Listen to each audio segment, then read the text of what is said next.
Yo! Kept you waiting, haven't I? 'Tis I, Z-Top and a Half, also known as Panda, and today we are back in Baldur's Gate with some one-off testing. My throat's a little sore, so excuse me if I sound like a gravelly bitch, but here I am. Sorry about that. It's still a little sore, so not very sore, but mostly just I have a bunch of gunk in my throat. When I cough, it's sore. But I wanted to do some testing in this game because it's one of my favorite things to do. Judging by, my long-ass list of characters, can you tell what my favorite thing to do is? So, first off, I can't do alt stream, so let me just mute the game audio real quick and talk about this real quick. I know I've said this countless times, but I'm going to start doing what I want on stream. Like, I mean it this time. This is a new foot forward. My new medicine, though the first day drove me up a wall, has been life-changing. I'm finally free to do what I want to do, how I want to do it. Like, I've never felt this way before in my life. It's like all my neuroses? Not sure. But all of the things that held me back. Excuse me. Ugh, just ate dinner as well. Jesus, it's trying to come back up. It's like all of the things that held me back are gone. And that means I'm going to start being able to put a lot more effort into streams. Not right now. I know excuses, but me and Britt are moving into our own place. It's just a shed, but we'll have double the space we have in this tiny room. So we managed to scrape together the money to do, I think it's a rent-to-own place. We had to put down a down payment, but thanks to you guys, basically, for watching the ads and subscribing, everyone who subscribed and gave bits, thank you. Thanks to you, basically, we're getting our own place. So, thank you from the bottom of my heart. It's not going to be, we're not going to have electric. We're not even going to have insulation. It's a fucking barn, okay? But it's a start, We're going to work on it. We're planning on moving in and wiring some electricity basic bitch style, like an extension cord. So, don't worry. We're not idiots. We've planned everything out. Well, Britt's not an idiot. She's planned everything out. But yeah, so here soon we're going to be moving out, which means lots of stuff to do, right? Moving's a big project, more so when you're moving into a barn and have to make it livable, So, yeah. Can't focus on stream stuff right this second. Also, I'm still working on me. I feel like I have been gone a long time. Not just from streams, like in general, from life. I kept complaining about living life, and now I'm actually living it, not complaining, taking it as it goes. And I love that. I love my newfound freedom to just be okay with living. It's amazing. So, for starters, we're going to do what I like to do. I'm not gonna restrict myself anymore. Normally, if I was playing this game right, I would immediately go to our bard, always play every single time as the bard until we at least finished before doing stuff like this. Well, no longer, okay? My favorite thing to do in this game is to test character ideas. And I have an infinite supply of character ideas and reasons why I want to try them in my head. So, we're gonna do, this is a one-off, but if we get a character that I end up enjoying, we're gonna go back and forth. I'm gonna do 2 side-by-side playthroughs of Baldur's Gate. One with the Bard, which will most likely finish first as we're in Act 3, and one with one of the ones I like here, if I like them. And that's what I'm gonna do. That's it. Isn't it amazing? I can just say, I can do that, and I'm going to do that, and excuse you...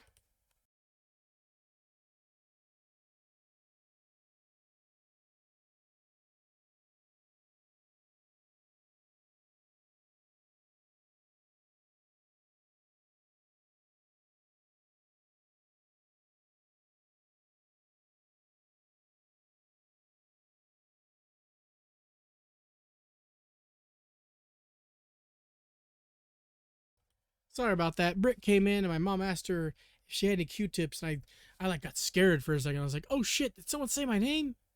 You guys can't know my real name. It's a secret. I am the panda. Anyway, you know, anonymity, I don't really care about it, but the people around me do. So I'm trying to be careful. Personally, I don't give a shit. I tell everyone my real name, but it doesn't really matter. So, when I feel confident about myself, I feel less of a need to give a crap, but that still doesn't mean I want my name freely, you know, known. Because a lot of me is already known, and that still, you know, it kind of scares me if I ever, you know, piss somebody off, right? They might show up to my house. And I just think I can probably take them. But I don't know if my family could, you know? So, yeah, Britt could definitely take them. 100% guaranteed can take. She could punch out a gorilla. But I mean everyone else, you know? My mom, my grandma. So, but that's what we're doing today. That's what I have decided. I want to have fun. So let's have some fun. This is literally what I do for fun. That's why I have so many characters. Some of them work out. Some of them feel right. You know, you get a feeling when you make one. You're like, yes, this is a good one. And some of them don't. My first character I ever made was a tiefling named Lucifer. It didn't go well. So I'm going to have some fun. So let's go. Let's just start. I only play as Dark Urge exclusively, so... Every character I make today, sorry about the cough, is going to be exclusively Dark Urge. So my first idea is, I've already done this one twice, actually, because it's so good, but I need like a character to fit the image I have in my head. Sorry, got distracted, just making sure that they're mowing, doing yard work outside, so I was just making sure that it wasn't being picked up. So, first things first, we're going to go, Madrow's my favorite race, and it'll make sense why I'm picking Drow in a moment. For this next character I'm going to make.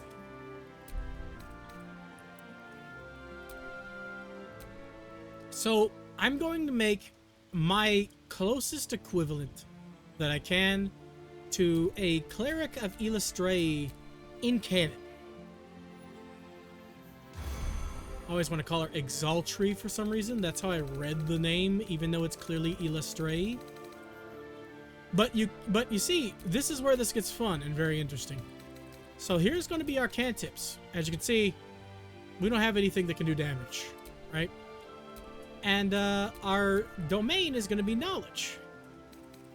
We get command and sleep, and that's it. Sleep's not normally a cleric spell, so that's cool.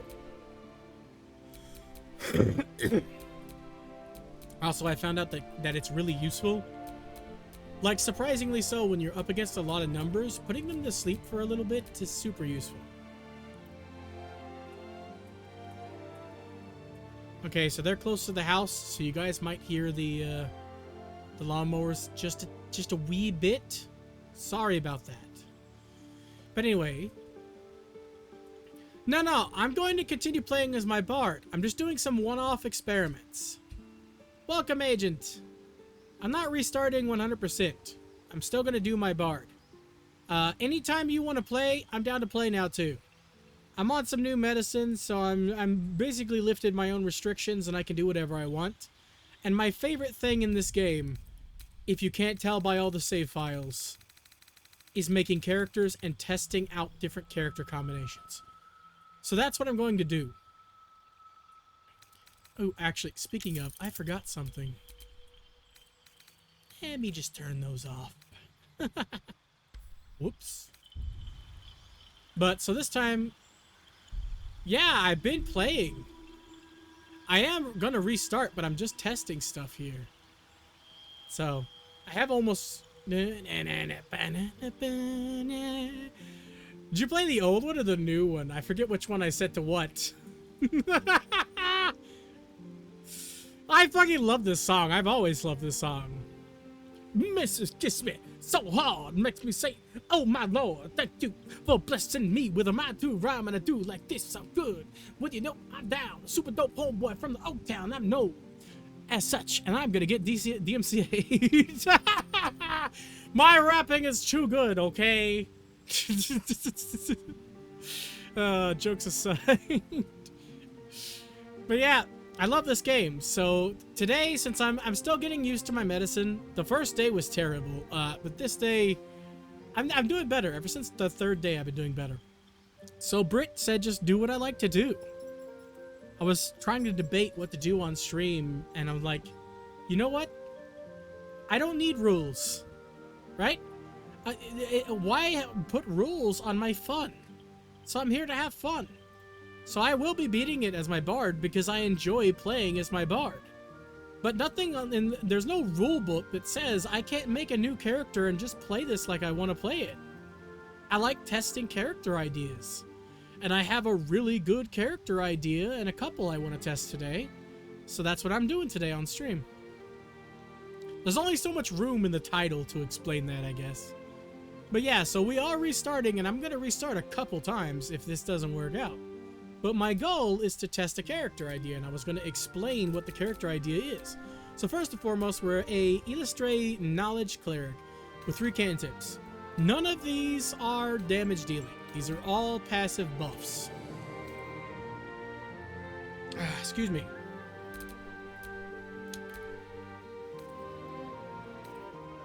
I do actually want to make a Dwarf Barbarian at some point. But no, we're going to be a drow just because of the theming. Like, a cleric of Illustre is the goddess of the good aligned drow. So, we're going to be a good aligned drow. It fits theming wise. And this is a character I've always wanted to make too. But here's the kicker, okay? Here's the fun thing. Wait till we get over here. My thing is messing up. Yeah. So here's the fun thing. We're going to put everything into charisma and dexterity. I mean everything.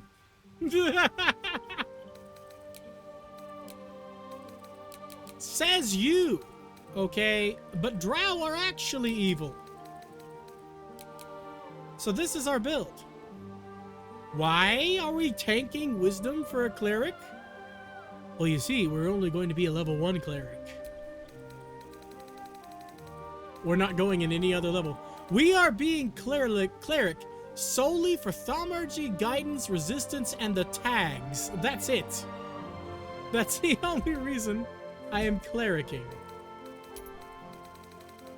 Cleric is the one level we're putting somewhere else, with 5 and 6 levels in 2 other classes for a 3-class build of interesting proportions. Let me just explain here in a moment after I set these.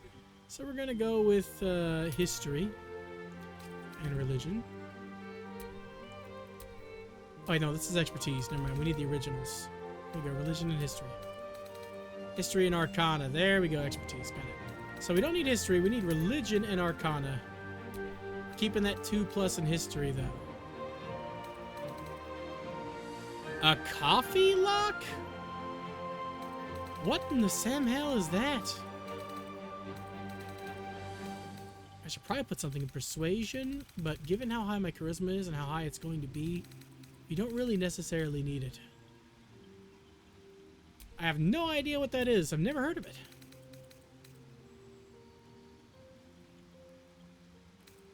So first we need to come up with a face. I've been wanting to use this face for ages, but she just looks so pissed off. You know? This is the one I've used the most, and this is the second most for the elven faces. You're gonna have to explain to me what a coffee lock is, because I have no idea what you're on about. This is the only face I look at and go, who would pick this one? What's wrong with your face? Seriously though, like, this is the only one that looks really off. I don't even know why it looks off. It just does. Ooh. This one looks like old and serious. Oh, hold on. Britt's pulling me up something on the thing. Let's see.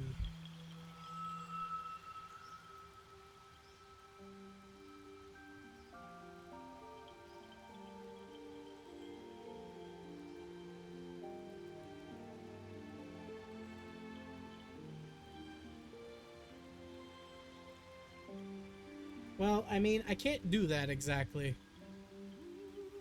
Most of those things that are shown are probably from the actual game, like a D&D campaign. Like, I don't really have a lot of that. I do know of the idea where you can be a sorcerer, and if you use an elixir of arcane cultivation after you have already run out of first level spells, it gives you another spell anyway, and you can just keep popping them. Or I think it's the Shield of the Devoted or Undevoted, one of them. Gives you a spell slot, a level 1 spell slot, and if you remove it and put it back, you get that spell back. So theoretically, you can make infinite sorcery points and infinite spell slots in a loop if you decide to go that route. I don't remember exactly how it's done, but yeah, I can't do the actual like coffee lock. Britt showed me a little bit of an article on it, and I already ran into something. I didn't read all of it. I just read through some of it, and excuse me. Some of it is not in this game in the first place. Rock and stone. What the hell is that? Who is Nile John? And where did you get his rainbow golem? This lady looks serious, but you know what? I haven't done with this one with this face yet. Let's do that. Let's go. I was gonna say she looks really mature, which I guess is fine. Let's make a mature lady. A hyper cleft. What was that? I have no idea what that is. Hells. Yeah, Something what was just that? woke up down Exactly. here. It was perfect timing. It's open. More. There's magic keeping this chest. Let's hope that. It's opened. There's magic keeping this chest sealed. I can feel its aura. It looks like that fits. Hell yeah. We're gonna go for a darker elf as well. I honestly wanted to make a moon elf at some point. I'm gonna make a moon elf sorcerer. I need like a really dark drow because I don't make a lot of dark drows. My favorite drow skin tone is probably, I think, is it smoke or ash? It doesn't look right on this face, but I think it's ash 1. Ash 1 or 3, somewhere in that ballpark. This face makes it look a little darker. The faces do change the skin tones ever so slightly. See, for example, this is lighter. A little more red in places. Darker. I don't know if you guys can tell, but it actually does change them a little bit. So, but we're gonna go with a darker tone. I actually really like 1 here, yeah. Right here, I like that. My favorite thing is seeing if the character fits, because a lot of times what really nails a character for me is their looks. Excuse me. When I'm making a character, to me, it's all about nailing the best look I possibly can with the best class combination I possibly can.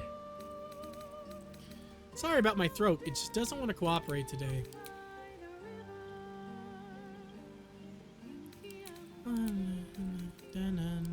Swirling downs.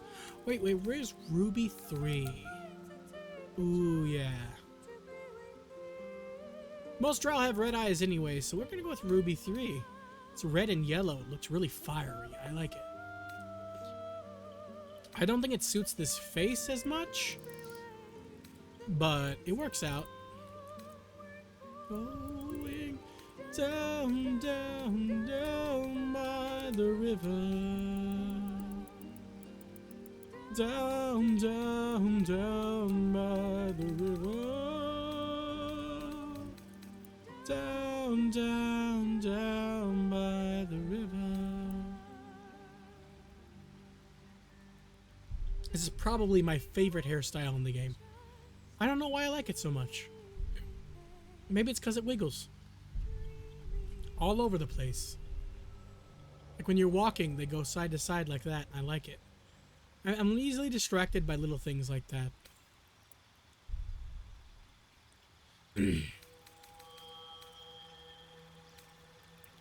Ooh, yeah, I want to use mongoose tail. If you two-dye it, it's really nice.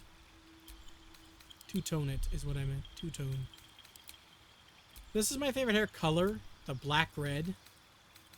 And I found out if you click, then go to Edit Appearance, then go to Hair, and then this check finally pops up so that you can have all the highlight colors. And then I can go back to my controller like nothing happened. Which is really nice. It's nice of them to lock the highlight colors behind mouse play only. It's really cool of them. Serious note though, it's probably a bug. But if you ever think there's not enough highlight colors, there isn't. Look at that. That's really pretty. I've wanted to use the milk chocolate highlight for the longest time. I wish I could make a whole set of hair like just this color. It's a really pretty brown auburn, but it doesn't seem to work with many other hairstyles. This one seems nice. I actually like this a lot. We're gonna keep that actually. Black, red, milk chocolate. Looks like it works really nicely. I do need to change the eye color though. I don't think it works. The eye color now doesn't work because the hair, it's too close to the hair. Let's go with blue. I love blue eyes. Where?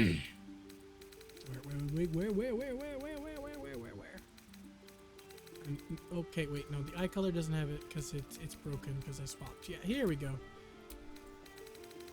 Okay. I do like the Elf Winter Ice Blue. Does that fit? Not even close.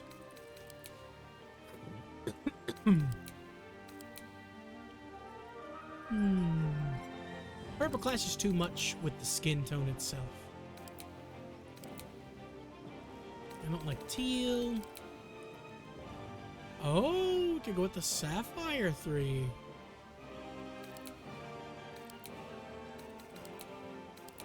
Instead of yellow, it's got a lighter blue in it. That's pretty. I really like that. Might as well check all my options, though.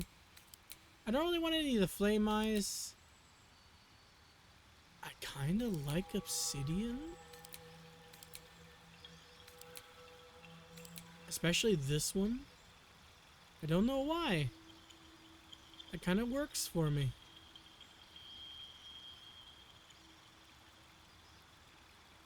I feel like I need a darker skin tone, though. For some reason. I like the 8 too much, though. Okay, nope. The secondary obsidian one... Obsidian definitely does still work, though. I also could go with that, but that clashes with the hair too much. I've used Elf Summer and Elf Spring too many times. They're definitely my favorite eye types. Summer works really, really well with elves themselves. But fun fact... Excuse me, sorry. Next time you make a tiefling, try Elf Spring. You won't be disappointed. It's a really unique ice. It's a really unique ice for some reason, and I really like it on my tieflings. It's my go-to favorite tiefling eye color. But yeah, we'll go with Elf Summer. It is my favorite. I still don't quite like the face. She looks too mature. It's not quite what I like out of a character like this. Like, I don't know. I guess she looks like she has tired eyes. Does that make sense? It's not really mature, but like tired.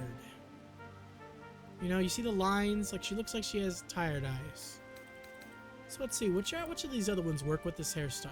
You don't really work with the scar or the hairstyle as much as I'd like, and you look pissed. You kind of fit. I don't dislike that. I've never really used this face because I consider this one to be a better version of it. Very similar structure. This one's more chiseled. Oh, my food's trying to come back up to say hi. Yeah, we'll go with this. I like this. She doesn't look bad. Alright, so going back to over here to explain what I plan on doing. Because I said I would explain. So we're going to be a cleric solely for the tags and for thaumaturgy, guidance, and resistance. These are all passive buffs for dialogue checks. Guidance gives you a check to basically any ability check you want to do. It's a 1d4 to any check. A lot of people love this spell, and they normally just keep Shadowheart around solely for the ability to apply guidance. But I'll be able to do it myself. Resistance for saving throws. Those are also dialogue. You have a lot of saving throws in this game, so having access to this is nice. And then finally, thaumaturgy, because as Seer once told me, advantage is an advantage. He didn't say that, but I'm going to pretend he did. Jokes aside, an advantage on intimidation, that's okay. An advantage on performance, unbelievable. There's a lot of instances where performance is needed. Actual checks when you play the instruments are worthless, like the performance checks there, but dialogue check performance checks are plentiful. Now that I've made it to Act 3, I can say wholeheartedly that there was a lot of times we could have done performance, and having an advantage on performance while also having charisma, which governs performance, is a godsend. So why did I put my remaining points in intelligence instead of maybe wisdom or strength? Well, it's simple. These skills at 0 are freaking excuse me, much better than -1. In addition to this, it can give us history without having, +1 instead of a minus. And there are a lot of passive history checks. Like, so many. And then, why did I pick Knowledge Cleric? Well, Arcana and Religion buffs. All you really need, I found in this game, investigation is nice, right?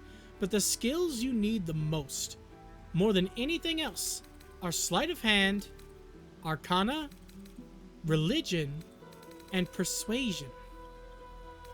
Perception is also great, and our perception has gone down because of the lack of wisdom.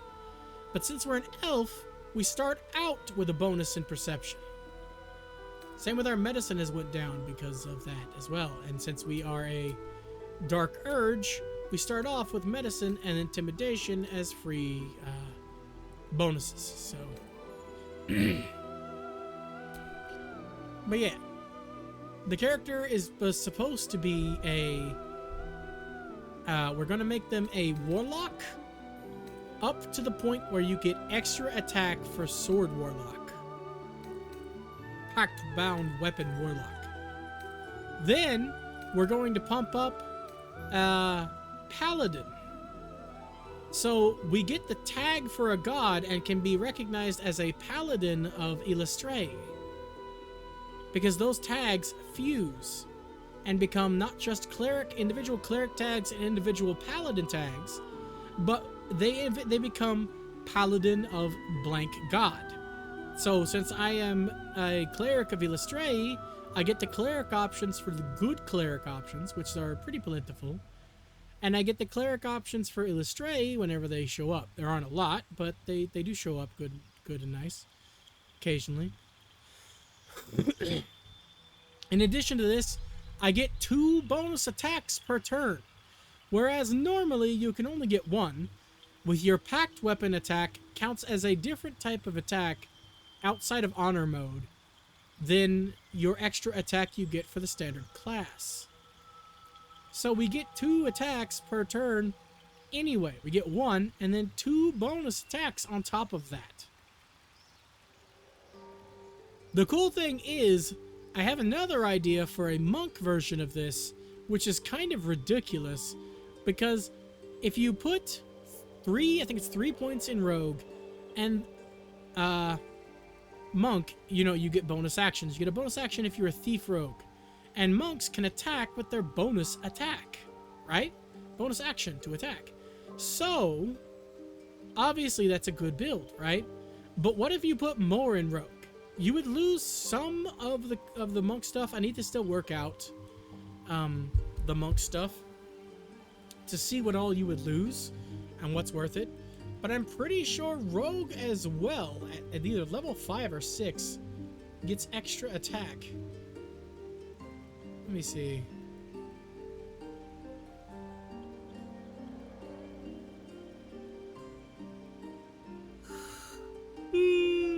No, never mind.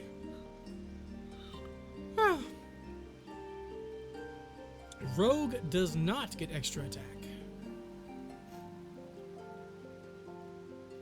If it's one of the ones you sent, I might have, but I don't remember it. I do know Joe Cat.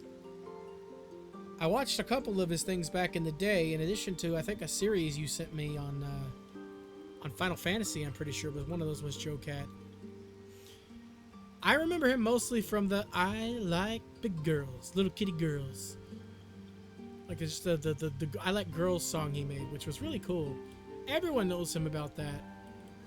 But it was a funny song he did, and he got basically booed off the internet just for a comedy sketch he did, his comedy song. Which sucks, because that's not even what his content was about. It's really sad.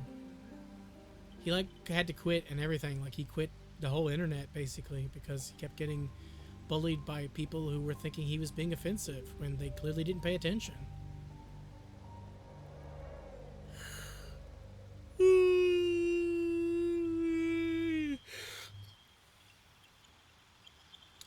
But looking at it, never mind. Rogue doesn't get bonus attacks, so you would have to put 3 points in Rogue and then cut down Monk even more to put 3 points in something, or to put enough points in something else, which probably wouldn't work, to be honest.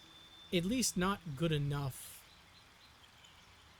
You need to be at least level 3 to get access to Way of Open Hand, but you need to be at least level 6 in Monk to gain access to the manifestations, which is the best thing about being an open hand monk. The good news is you get extra attack at level 5 monk, so you'll have extra attack and improved unarmored movement. The problem is, the only way to get an extra bonus action is to be a thief, which is a 3rd level rogue, which would only leave you with, if you have to go 6, so it'd be 9, that leaves you with 3 levels, which there's nowhere you can put it that would be better than the 3 levels in Monk. Monk up to 9 means you get key resonation. And advanced unarmored movement, again, you can jump a lot farther without wearing armor, and difficult terrain doesn't slow you down, and at that point you'll have 10 key points as well. So, yeah, that doesn't work out as well. It still might be possible, but you'd have to sacrifice the bonus action. I mean, I guess they already get 3 attacks per turn if you use key points. Right? You can attack, then extra attack, then use both of your bonus actions. So technically they get 4 attacks per turn already with that setup. But this is a way you can do it with anybody. The Paladin Warlock combo. You can also do, and I was testing out another one. I'm going to test another one after this. Barbarian Warlock.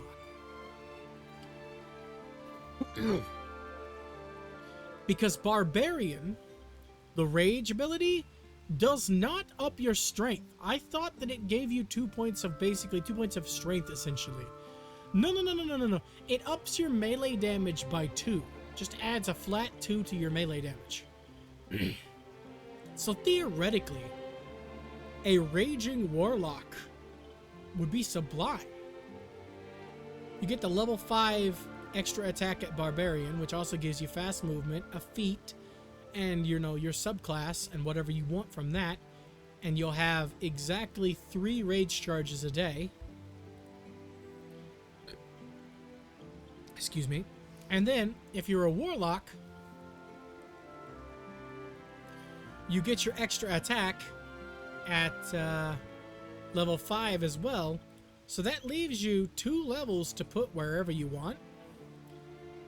And depending on your subclass,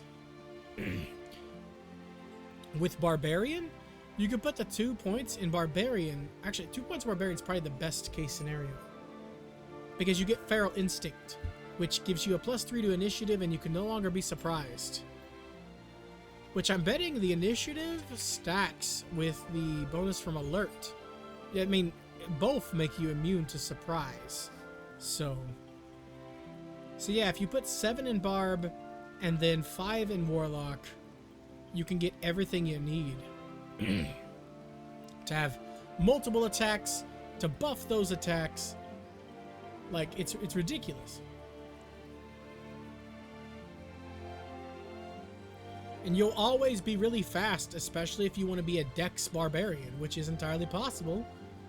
Because while it gives you an advantage on strength while raging, strength checks, you don't have to be a strength barbarian.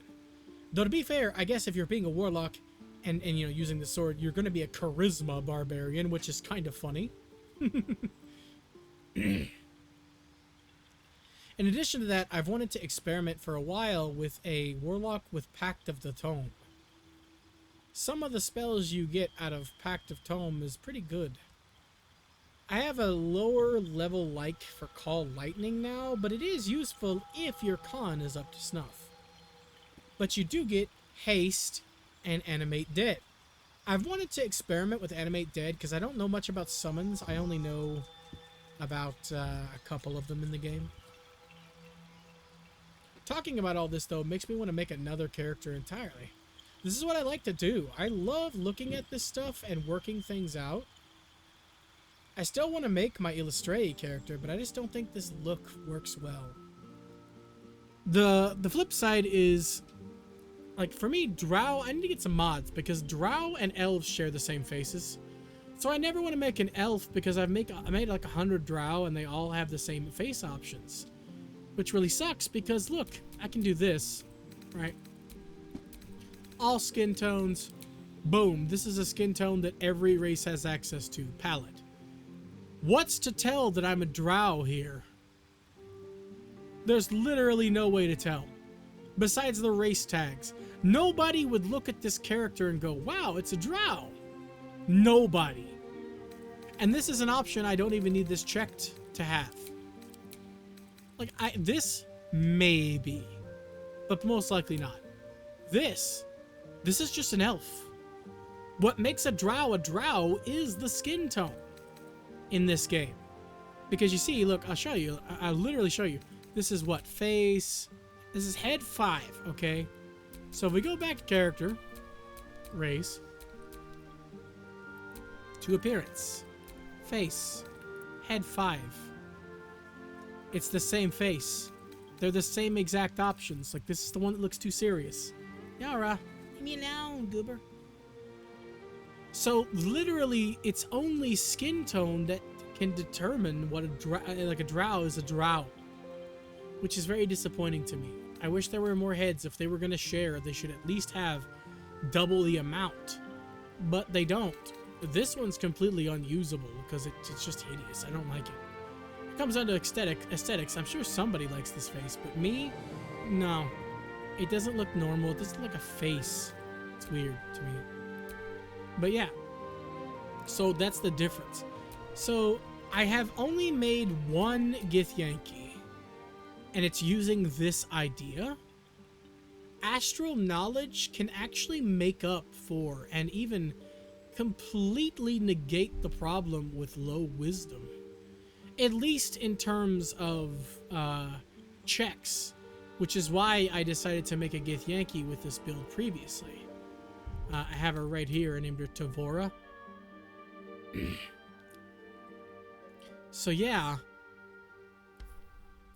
if you want to try this build yourself, I recommend Githyanki. Because astral knowledge... One, Githyanki is the race with the most dialogue in the game. The most. Period. And judging by what we've learned in Act 3, they're also central to the plot. So I imagine Githyanki is probably what they want you to play as, to be honest. And Astro Knowledge, if you have low intelligence, is also super good for giving you all the proficiency and all the intelligence skills. So it's actually pretty good. Now, if we were to level up our cleric, which we're not going to with this build, but I'm pretty sure knowledge domain clerics get the same ability. So I was wanting to know if they stack, but I have no way of knowing. Also, for my only spell, why would I go with Sanctuary? Well, I'm going to be playing a paladin, right? So, a champion of good. The main reason why I want Sanctuary is there are certain sections of the game where you have to save NPCs, right? You have to keep them from being attacked. I've actually had to oh, for fuck's sake. Shush! Yara, Heidi. Quiet. No. Hush. Hush. No goofy sounds. You too, Yara. I know, I can barely hear it, but I figured that out afterwards, just making sure. Man, my throat is eating itself alive.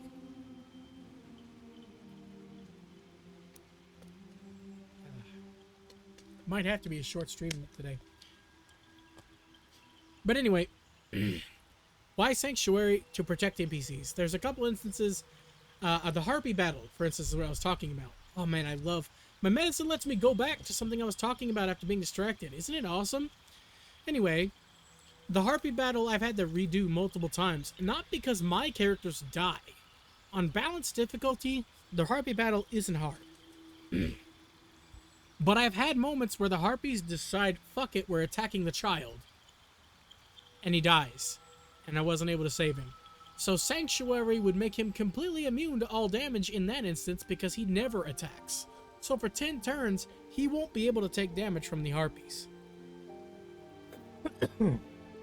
Which trivializes that. So that's why I picked that as my one spell. Plus, you don't have to have high wisdom for it to work. It just works.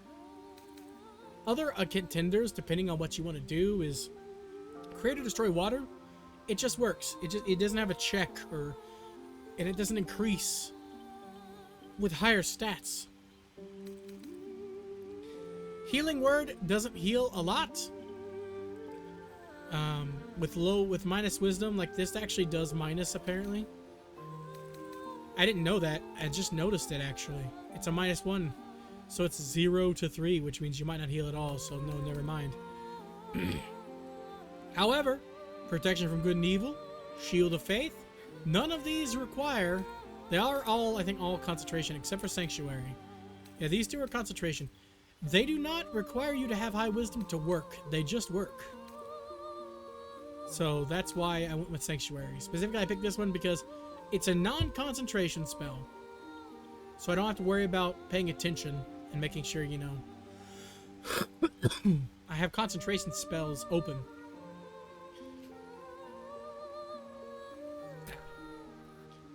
And it doesn't scale.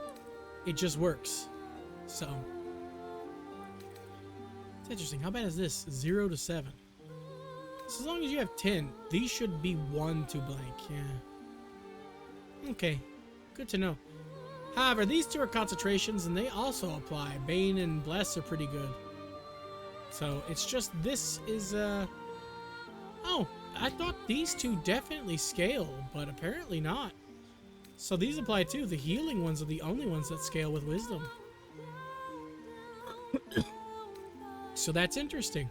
I didn't know that. You learn something new every day. But anyway, yeah, Githyanki is definitely the ideal for this build. I kind of just want to play as mine instead of just making a new one because I already have one in the works. This save is borked. I fucked up. So I have to go back a bit to here. Which, I think it was before I respec'd everybody. But like this character is the barbarian one. The barbarian lock. Barb lock. I wanted to make a dwarf. So Agent said he wanted to see a dwarf warrior, so let me just make a dwarf warrior. I have some ideas for some warriors I can do with a dwarf.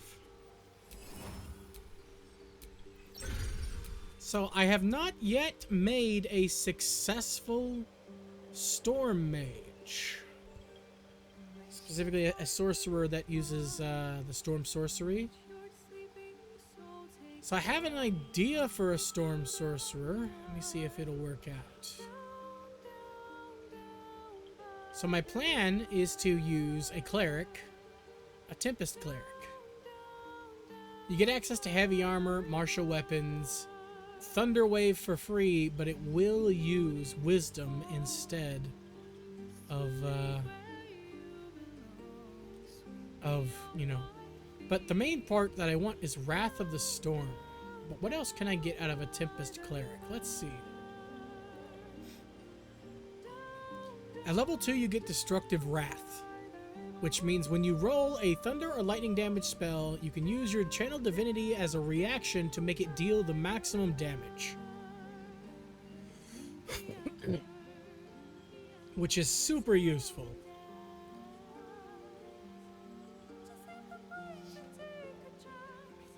At that point, I might as well just make a Tempest Cleric, because up to level 8, where they get Divine Strike Tempest, is really good.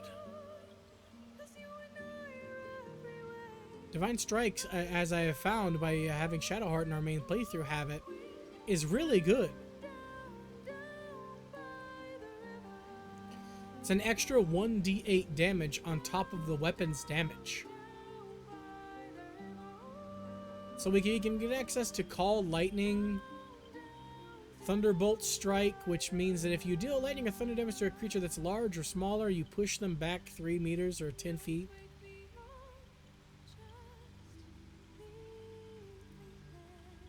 But that means we wouldn't be able to be a Storm Sorcerer. So let me see how I can work this. I'm going to try to work the stats real quick. Because level 6 Storm Sorcerer gets some really nice stuff. I mean, like, really nice. You get Heart of the Storm, which deals extra damage to nearby enemies when you cast a lightning or thunder spell. You get Heart of Storm, Lightning, and Thunder for both versions of this, which means that when you cast a spell, like, just replace Thunder with Lightning for this. Or like interchange Lightning and Thunder for this when I'm reading this, because I'm not going to read both. They say the same thing, but they interchange Thunder and Lightning. So, there's 2 Heart of the Storm, the Thunder and Lightning ones, and what they do is, when you cast a spell that deals lightning damage, you cause a small local storm. Enemies within 6 meters or 20 feet take Sorcerer level 2/2 lightning damage. So your Sorcerer level, I think it's Sorcerer level either divided by or +2. I'm not sure. It says slash. Is that, I don't know if that's division or whatnot. That could be divided. It could be plus though too. Just could be like they just didn't put plus. I don't know. We'll have to see. But that's super useful. In addition, you get basically all of the spells you need for free. You get Thunder Wave, Create Water, Gust of Wind, Sleet Storm, Call Lightning.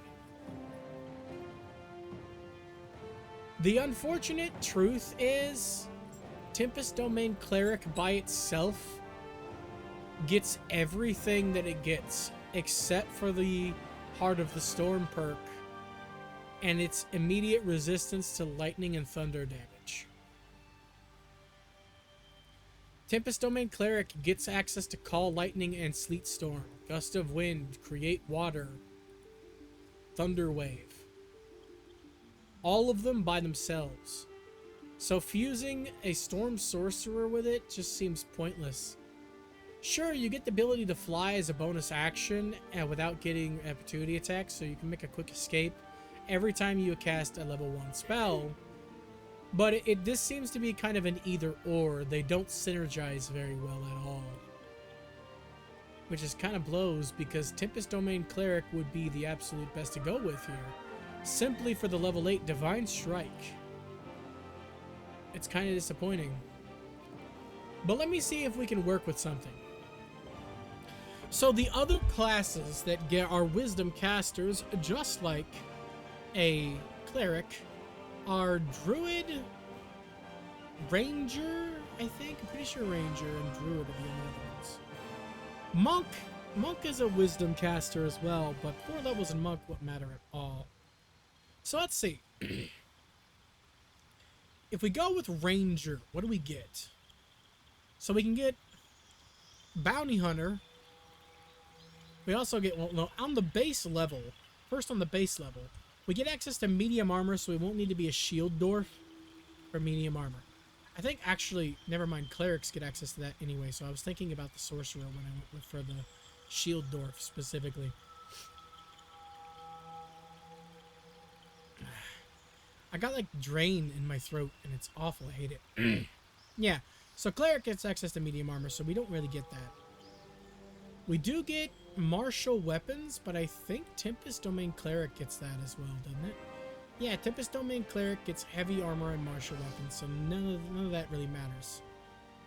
Alright, well, the passive perks that a ranger gets are pretty nice. We can get, you know, the Bounty Hunter, Keeper of the Veil, Mage Breaker, Ranger Knight, Sanctified Stalker. Ranger Knight's useless. It gives you heavy armor and history proficiency, which is great if we didn't have those. But we're kind of going to. Bounty Hunter is really good. Both of its abilities that it gives you are nice. It gives you an efficiency in investigation. And it gives you Ensnaring Strike. A bonus to Ensnaring Strike, essentially. They have a disadvantage on their saving throw when you use Ensnaring Strike. Ensnaring Strike Ranger Melee.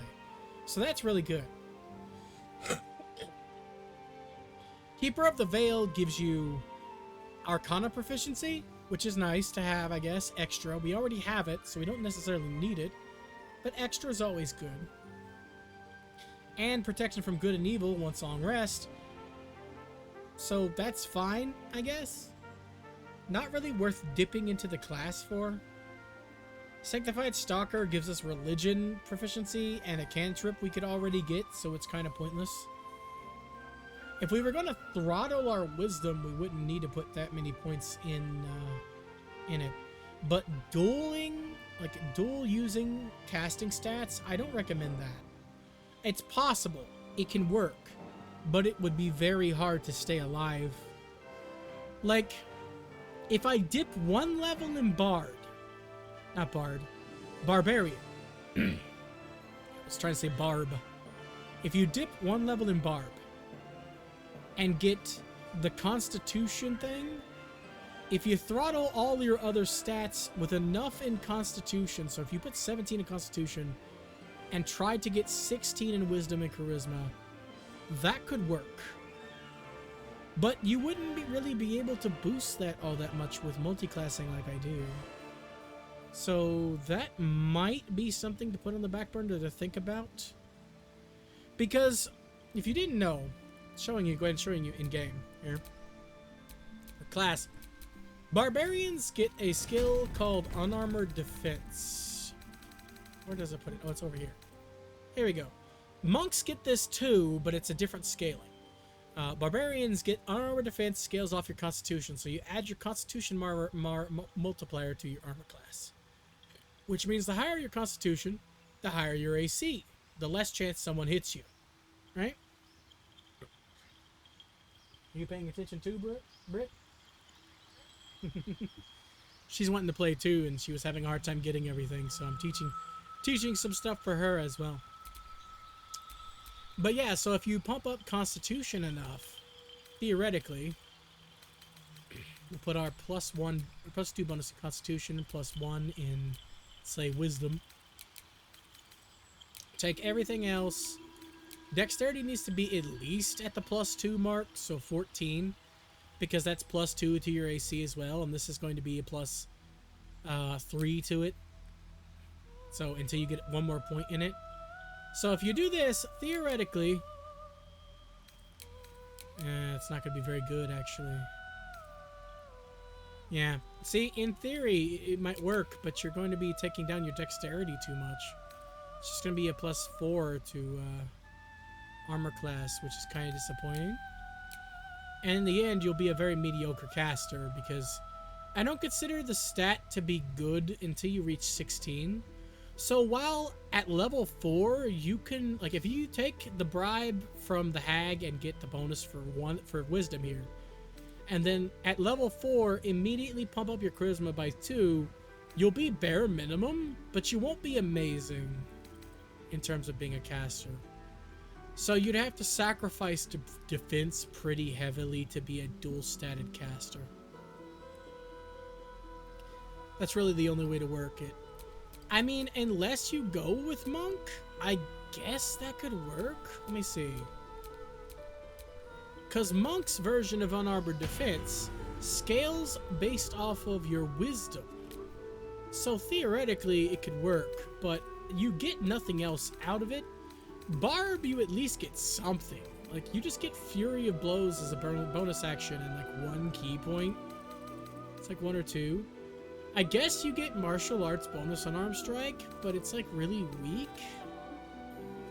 So... Plus, with no Dexterity, it's not going to be very good. With no Dexterity or Strength, you're probably going to miss it every time, and when you do hit, it's not going to do a lot of damage. Right? But let's just see, for science's sake, can we make this work? So if we pump the Wisdom and Charisma here, you only need 14 at base. I always recommend 14 at base, otherwise you're too low hit points. Yeah, you can get 16-16. So again, until like level 8, where you can put +2/+2 to get 18-18, you're not going to be amazing. And you are sacrificing some of your defense. Again, this is the same setup as the Barb, but it's actually got the same points as well. Because, you know, instead of Constitution, it scales via Wisdom. This is all a moot point if you're going to wear armor. I just prefer casters to have no armor. If you actually just straight up want to wear armor, as long as you have the training, you're good. But since I'm going to like be a cleric anyway, clerics are casters, by the way. Fun fact for your day. They are a casting class, despite seeming like a melee class. Casting and support. Bard is way more support. But yeah, we won't need the Shield Dwarf's armor training since we're not going to be a sorcerer. Dwegar probably have the best bonuses of any race in the game. At level 1, it doesn't tell you all of the bonuses you get for certain races. The Tieflings and Dwegar are good examples. Same with Githyanki. As you level up, you tend to get bonuses that they don't mention, I've noticed. But according to the wiki, Dwegar get multiple really good spells as just basic bonuses to their existence. The only problem is all of their dialogue makes them sound like an asshole. Literally every piece of dialogue with a Dwegar tag is evil, which is why I normally on every playthrough somehow finagle a way to kill the Dwegar and release the Deep Gnomes, because slavery's bad, okay? So, if we're gonna be a dwarf like Agent wants... Oh, sorry, I missed what you said, Agent, hold on. Yeah, don't put points in dex and wear heavy armor, that works too. Well, you can't really start with 26 AC. You get 10 from clothes, and then... Man, there's no way to start with 26 AC. I had 26 AC as a monk in Act 2 for a while, thanks to the wisdom modifier you can get from the statues that I spent way too long with. But yeah, we're gonna go with the Gold Dwarf just for the HP bonus. I have to decide what class to be then. Am I going to be the cleric? Because I have multiple different options I can do. I can be the barbarian warlock as well. I don't have to work on a Tempest Domain cleric just yet. It needs some more ironing out, definitely. So wait, do you want me to be heavy armor, Agent? Because I can do heavy armor if you'd like. Throw me some stuff out there. I take requests. I like testing stuff anyway, so anything interesting I can work on would be very enjoyable. I still want to try to work on the extra attack aspect of Warlock being put with another class with extra attack. But if you have any things you want to see, let me know. I'm not necessarily in a caster mood. I have options. I have barbarian as well. Would you like to see a barbarian? I mean, I'm most likely going to make it a barbarian warlock and just pick like special bonuses for the warlock. Yeah, you want to see a melee fighter? That's what I'll do. Before you can even say anything, we're going to go with the bar block. It's a really good build. I was having a blast with it. We can't exactly wear heavy armor, but we are a melee fighter, so I'll take that.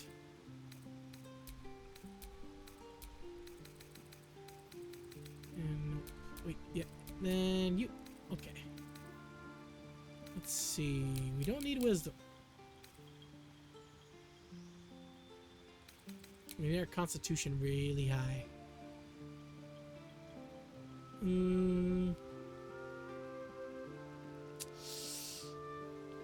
I honestly want less defense, more offense. So we're gonna go with more offense. I'm okay with less defense. It's not zero. It's not incredibly low defense. We still got defense. And we get a lot more hit points thanks to being a dwarf. We get +1 per level on top of what we already get. So, and then this boosts our hit points, you know, to 15. Or not 15. This, we get 16. That's it. Not 15, 16. So one per point, essentially. Since I get the bonus as well. Why are we pumping up charisma and not dexterity? Because, you know, warlock. We're going to be a blade warlock. This means our skills are going to be significantly different. I can't speak. English is rough. Okay. Anyway, survival, probably. The only survival checks I even know of are the one for the owl bear, which is not necessary, and all of the holes, which you can fail the checks and it doesn't matter. You never mind. We're gonna go with animal handling then. There are a good bit of those. All right, let's see if we can get a good look. I haven't made a lot of dwarves, so a lot of these faces are fresh. This is possibly my favorite face so far. I made a Dwagar with this face, and I've made a bunch of, like, the only other dwarves I've made is this type of dwarf, this face with this this species of dwarf.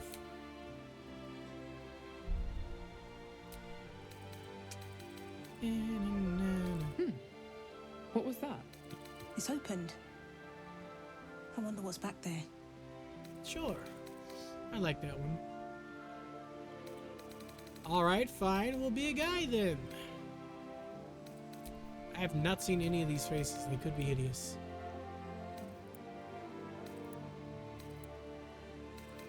Also, you haven't played Dragon Age 2 yet, clearly. Because it means that you haven't seen the beardless dwarf. The best dwarf.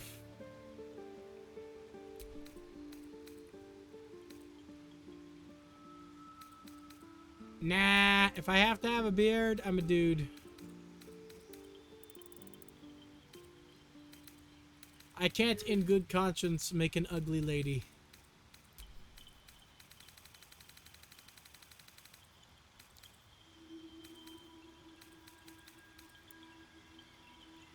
Ooh.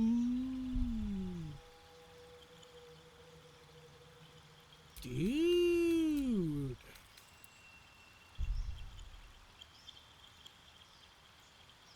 The Fireforged Tacit's a bugged. No matter what color you add to their highlights, it's pink. Literally, no matter what color you change it to, the beard is always pink. But by itself, it looks great, so we'll do that. We'll change the black, though. I like the warmer black. Not the jet black, like jet black. Look at that. Dude, I look like a barbarian. This is dope. Got some better eyes. And we gotta fix the lip tint as well. I love that they call it lip tint. It makes me feel better about using it. Otherwise, most people would just call it lipstick. Which, as a guy, I would not use makeup myself. I just don't like using makeup as a guy. It's like ingrained into me since childhood. It just doesn't seem like the right thing to do. I know a lot of actors use, makeup is a thing in that.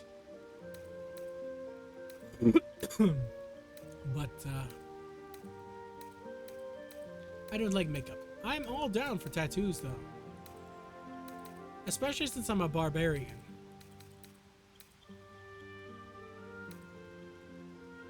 I like that one.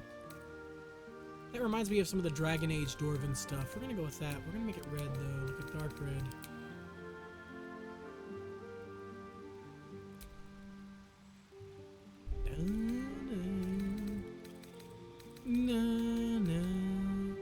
We're gonna be skipping the cutscenes as well. Just want to point that out. So, not gonna be very many gameplay spoilers. We've already seen all of them. I literally skipped and started directly on character creation. So, I already skipped. Ooh, I just missed something. Hold on. My mother sent me a message. Okay. No problema. Stream won't be very long today. I wanted it to be longer, but sitting here talking with my throat is, it's not, I'm not feeling good. Oh yeah, I would have recommended like even getting a crappy 360 Xbox and doing it that instead. Because you get them, they're on Game Pass, like they're free at this moment in time, so. Also, if you want copies of the Dragon Age games and you have an Xbox agent, I'll game share with you if you want, but only while you're playing it, because I have all the DLC, all the important DLC, I should rephrase that, for Dragon Age 2, but it's kind of too late though, because you won't be able to import your save, so make sure you remember to do that, by the way. The default save in 2 is garbage. It's literally the worst possible things. So import your save into 2. I beg you. It'll improve your experience. Where's I? Yeah, that's where it is. Okay.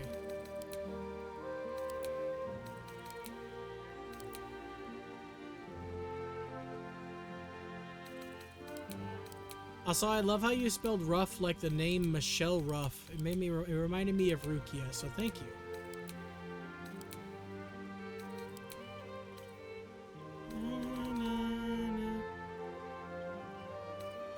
Ah, man.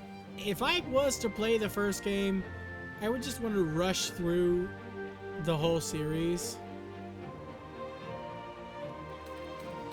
Like, I was contemplating just playing Mass Effect again today for stream, because I've been wanting to again for a while, but then I realized it is just a huge undertaking and I wouldn't be able to stop.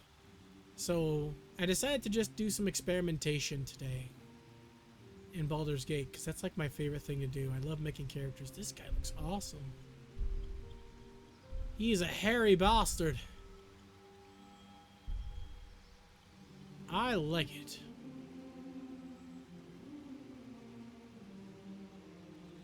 Yeah, the PC version is so poorly optimized.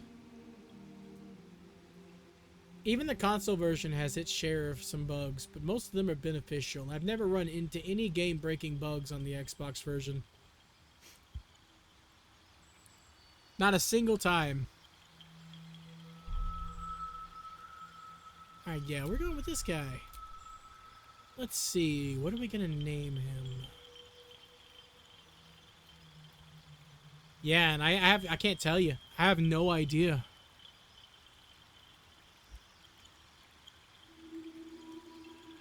Warren.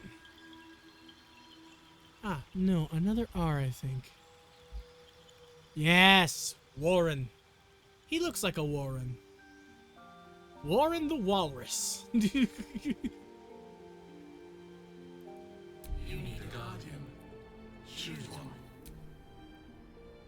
Let's see. The irony. Let's go with irony. Plus, this face just looks like a douche. Now that I know the Emperor's real personality is a douche, thanks to us making it Tag 3. Let's make him look like the douche that he is. Skadoosh.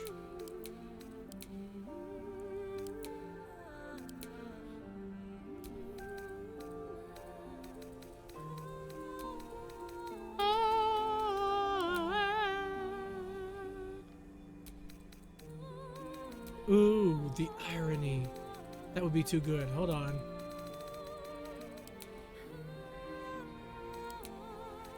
What's the closest eye color to the actual eye color man's possesses?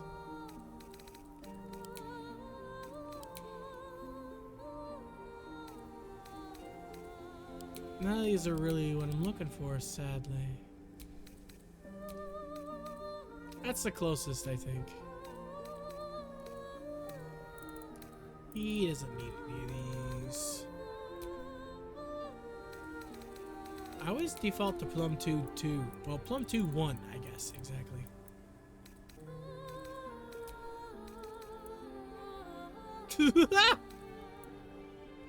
We gotta give him a dumb haircut.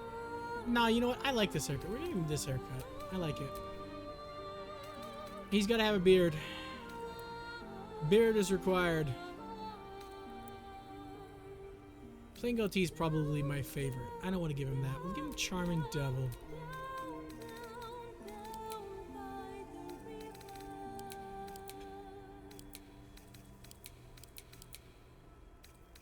Make him strawberry blonde.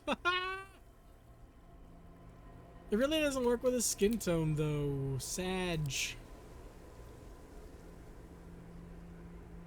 Light brown. Works for me. We're probably never even going to see him, to be honest. Hate to say it. But we're going to be making another character shortly after the tutorial.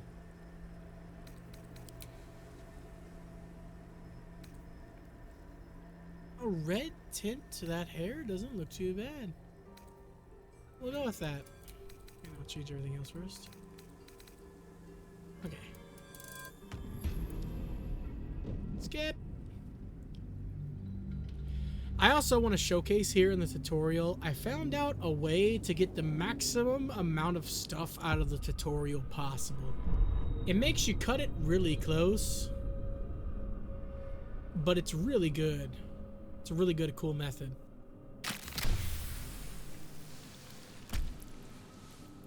And I wanted to showcase it as well. Gotta see our character in action, okay? I'm not gonna skip the ones where our characters are in action. The blood in your head thrums and pounds. Because some of the Pounding faces have blood better obscures animations who than you other are. faces. An overwhelming loss of memory.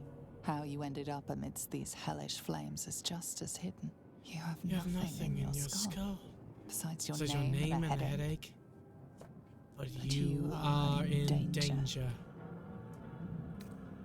Time to get out of here. Let's get out. My head. I didn't change his voice. Whoops. Oh well, the default's great. Someone else got out. I don't know if it fits a barb, but being a dwarf is really slow, Everyone made unfortunately. it out alive. That is one I'll take unfortunateness. You mean?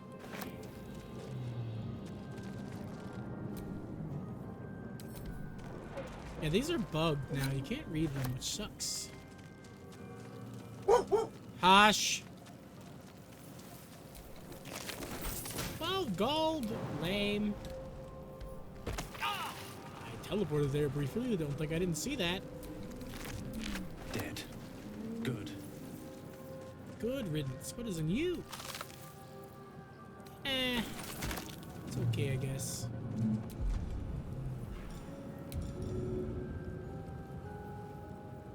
I do trot. Yes, you're That right. should work. Get you to.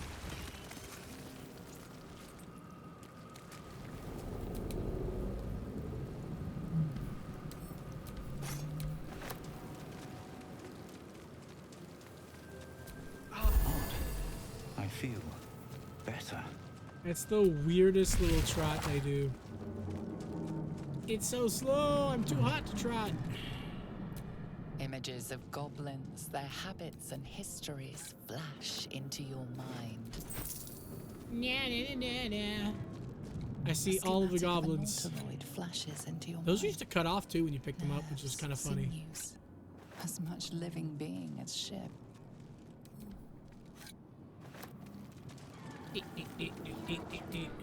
1,000 years of humanoid history. Elves, dwarves. So we're gonna leave humans, us and up there more for now. Flash behind your eyes. There's a major reason. Let's go see Lizelle and skip her because of how many times I've seen Lizelle. Bye, Lizelle. Bye, Lizelle. I don't care. Who are you? I don't actually care. Let's go. We can do nothing. Kill the imps. We will address them at Hataka! I'll Hataka you if you know what I'm saying. I'll strike you down. Close enough. victory awaits. This is your end. The end. Adios, amigos. Fire. Miss. Slash. The gods take you first. I mean, they did. So You proved surprisingly adequate in battle. I'm adequate. I killed more than she did. Not now. We must go to the helm. But why though? Control over the ship. Or do you wish to die here? Yeah, you know what? I don't wish to die. Let's go. I kind of want to be a barbed druid now, just because of how fucking hairy I am. I'm already a fucking animal. I might as well turn into one too. That's the one thing I haven't really experimented with is druid, because you get 2 druids on your team if you're not evil, and I just feel awkward about having 3 druids when there are classes that aren't represented. Ship won't be able to take another dragon attack. We need to get out before it's too late. Sorry about the coughing, by the way.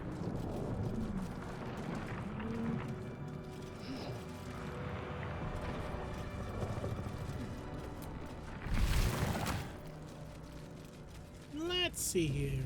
Gauge machinery. First things first, I found out you don't actually have to wake these guys up to get experience. Wow. This guy's super good at dodging. For somebody who can't move. Yeah, we still get 10 XP if we kill them, but there's also some special Dark Urge dialogue, by the way, just to let you guys know. If you talk to them. Life For both of them flickers have in different his dialogue. eyes, but he seems totally unaware of his surroundings. A fleeting image washes over you. An unwashed operating table. Your innards without. The headache grows worse. He definitely doesn't look like he has a headache. He looks like he's thinking about a snack he ate. Butterscotch. Barbs also get this option, which is fun. We have no time for stragglers. Bullshit.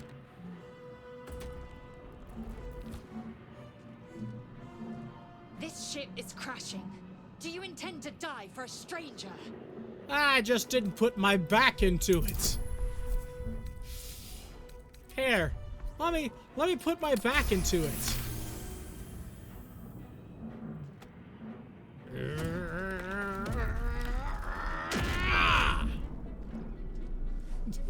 You don't even have to use, as a barbarian, you don't have to use the lifted parasite, but this happens. At You get last. shocked. It's muscle shock. Thought I was done for. How you doing? I'm shocked. Nice to meet you. I thought that damn thing was going to be my coffin. Thank you. Your mind Yeah. lurches into her thoughts. You keep dangerous company. We were in each other's hands. They'll have. Let me come with you. Nah. Get off the shadow. That gets hard now. Come on, let's go, let's go, let's go. Let us make for the helm. She's right.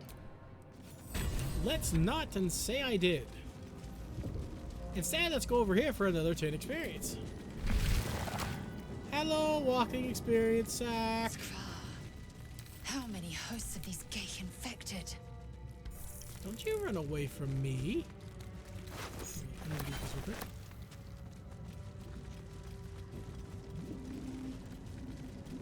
I know I can just pause time and kill him, but it's much more fun to track him down.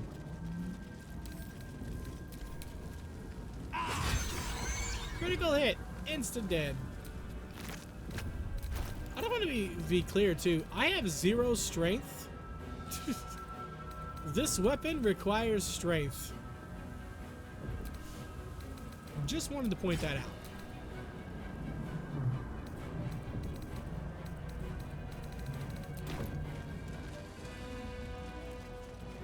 I just like two-handed weapons. What can I say? Faint images appear in your mind. A brain in a jar. Faint images appear in your mind. A brain in a jar. When is your brain not in your body? When it's in a jar. That doesn't work at all. Forget I said anything. Another brain. Another brain. A key I don't need and a candle.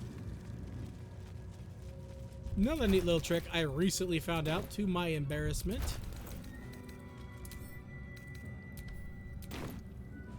So if you light the candle to where it's burning, boom, instant fire damage. I don't know how the fuck that works. I'm not even gonna begin to understand how that works. We're not gonna turn this person. You know what? I'm gonna leave this dwarf lady alone. Nah, you know what? Never mind. I'm turning her. As you place your Change her. Change her. I'm going to skip it this time. I'm not waiting around. for that to Moradin's happen to us. blurry beard.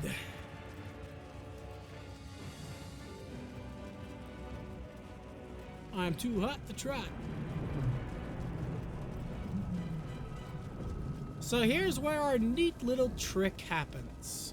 Oh wait, first we gotta go get us. We killed this guy because us gets pissed if you kill him if he's there and you have to kill us. Nobody wants to kill us. Us is friends.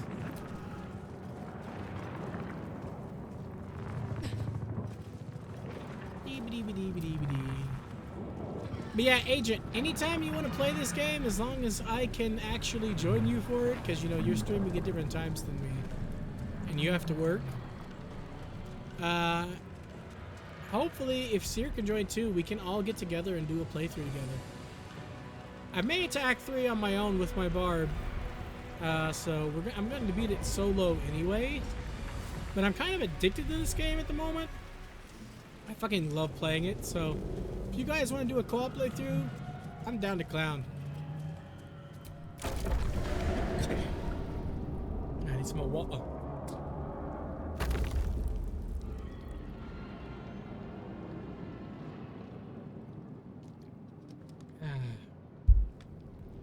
Like on my medicine, every day is a good day. Or a better day. I do have some stuff I need to get done today, and I'm also, my throat is hurting for talking so much. If my voice goes hoarse, I'm gonna have to quit stream. Sorry in advance. You've come to I don't save want to us stream from this silent. place. It's just not my cup of From tea. this place, you'll free us. The exposed brain quivers in expectation. Oh, he's excited. Before they return. They return. A newborn. Born new from this husk. You know of no creature like this. One One that is is more more brain brain than than person. person. Can you tell how many times I've done this? Remove us from this body. From this case. Pop the investigation. Succeed. Boom. You notice edema, a swelling Medicine. of the brain causing pressure where it strains against the shell of the skull.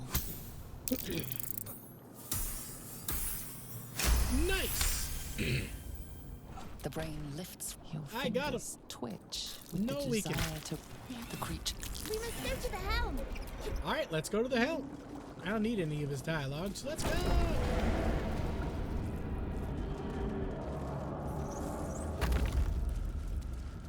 All we needed is him. Now onwards! Onwards to the exploit! I mean, there ain't no sense in calling it anything other than it already is. I'm the type of guy that likes to call a spade a What's spade. next, I wonder? Unless it's a shovel, which isn't a spade, and they're different things. No one stopped me yet. Hold on, what's my dexterity? Okay, it's gonna be a little pain in the ass, but it should be fine. Ah! We got this. So the exploit takes a little time, but what it allows you to do is to kill everything in the tutorial. Everything. Seriously. Which is normally not possible. Those two cambions come in and they got such a high AC, there's almost no way you're going to even hit them, let alone kill them. I did manage to kill them once, not gonna brag, but I did manage to kill them once with very minimal save scumming. But I was a barbarian, and again, minimal save scumming. But there is another way for the weak We're nearing the ones, hell. like myself, Once inside, do as with I a lot say. of patience. Who put you in charge?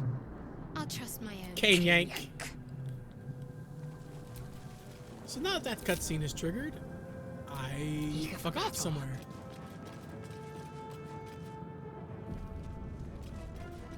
These two come up here, I've got a long road ahead. and I go over here. Used to be back in a previous version of the game, you could just spam this thing and heal forever. Doesn't work anymore. But what does work is this is a nice hiding spot. However, in order for this guy to join the battle, we have to crawl his ass over here. The beginning of the fight is as normal until the 10th turn. So until 5 turns in, they don't show up. So for 5 turns, Assume nothing. he'll join in now. For 5 turns, you play the fight as normal, trying to kill everything and loot everything before the time limit. I have found some other hidden things since I left the tutorial in our playthrough as well that I didn't notice. Skip, Loadion.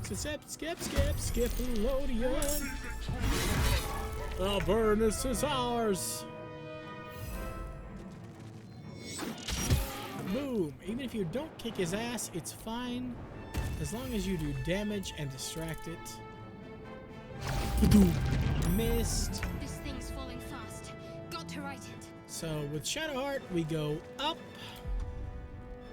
And then immediately save for the first time outside of a cutscene here. Alright. So first turn, what you want to do, like always, is make him drop his weapon. This is a really good weapon. He doesn't need it. Oh, wow. Streamer luck again. Cool beans. Just immediately worked. I'll take that for $1.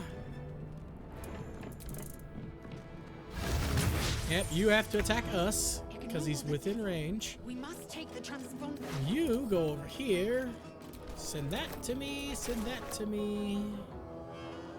These insect devourers never have anything, but they're still worth checking, I guess. So here, loot, take, attack, kill, loot. He doesn't have anything. How did I know? I've looted him a lot. He normally doesn't. Okay. Good first turn, everybody. Great. Yeet. You miss. So now he will either always miss or always do 6 damage. There is no in between. Which is great.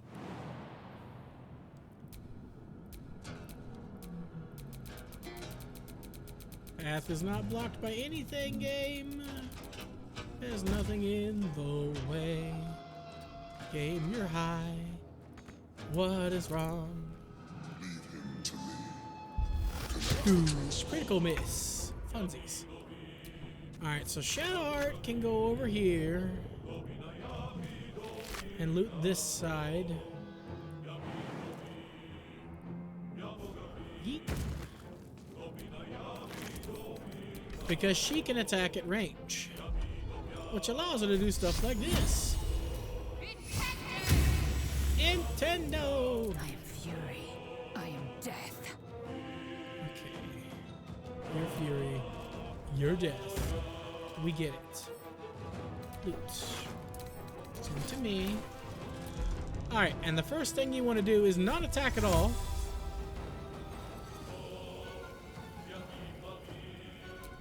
Spawn a hand. Specifically up there. It's not part of the exploit, just, you know, me doing that. Because I want to do that. It's an easier way to get some stuff up there that's hidden. Alright. And a turn 2. Got this down to a science at this point. Oh, there are corpses in the sticks. Ah, stop barking, Jesus Christ. You scare the shit out of me. What is... No! Shush! What is wrong with you? No! Shush! Heidi! Yara! Hush! Anyway, he missed his attack. That's fine. Ooh, yes, he did a nice 20. Okay, so we go over here and get this void bulb. And then nothing else. Shadowheart is now going to be camped out here for a little bit. He's within range. He's within range. For at least a couple turns. Ooh. Nintendo! I will ascend. So this guy is going to give us a hand. So fun fact, with these hands, you can have them move stuff without having to really move if you use this thing here that I'm using. I'm not using any of my movement to move this stuff. Which normally they want to walk all around these fucking tables. So just a reminder if you do this. And then flight lets you get essentially double your movement. So you want to use that as well. And just get them as far as you can from that table over there. The mucoid shells you can live without. They literally weigh 1 pound and are worth 1 gold. I just want them to say that I've literally gotten everything in the tutorial that is available.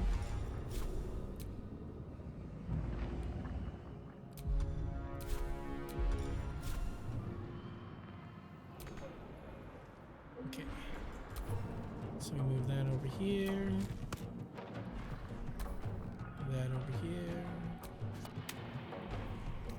It'll take us 2 turns of moving these things to get them to Shadowheart, but we can in fact move them to Shadowheart. So that's why she's camping over there. Let's see, we had a little bit extra.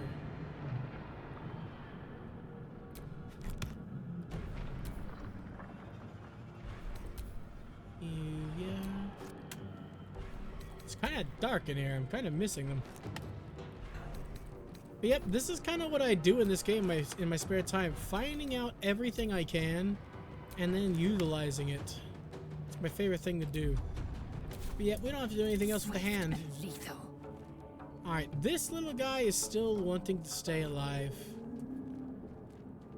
Let's go over here and grab this guy's sword instead of killing him. You know, I'm gonna be nice. Just so. There we go. Give him a good old whack. Whether I hit or miss is irrelevant, but we did hit and we dazed him, so that's nice. Or your spine is mine. Kill him. Or your spine is mine. Does a skeleton, or not skeleton, a brain monster even have a skeleton? I don't think he does. He's dazed, so he dodged him. Nearly out of sky. It's now or never. So if their arrows are all the same, I found that you can swap to them freely. Which means all I really need to do is use fly to go, let's say right here. Search to move the stuff closer to me.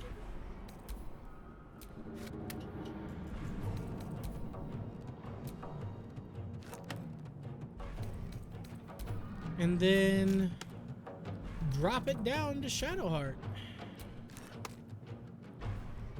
And that's the hand's job done. It's a good hand job, you could say. Oh yeah, we gotta move it a little closer first.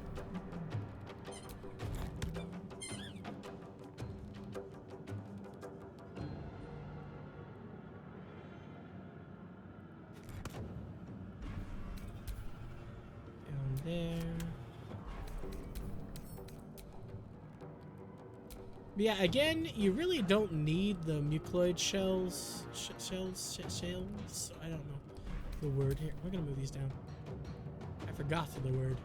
Target is blocked. Okay, there we go. Boom. Yowie has got her little toey. It's too far, so we need to put it somewhere else.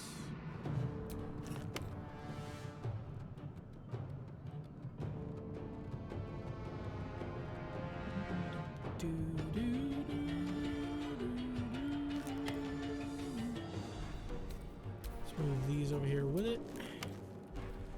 Over there should be good enough to move it down. Right, no.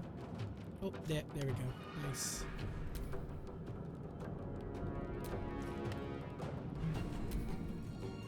There we go. Like I said, I know I said this multiple times at this point, but they are in fact pointless.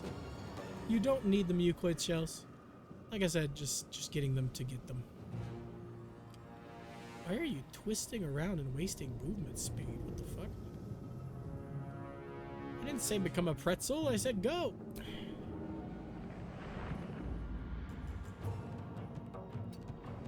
Alright, works for me. Need to stay focused. Alright, now she can pick up all of these delicious objects. She does waste movement speed to pick them up, though. But there we go. Now, Yump. Loot the imp.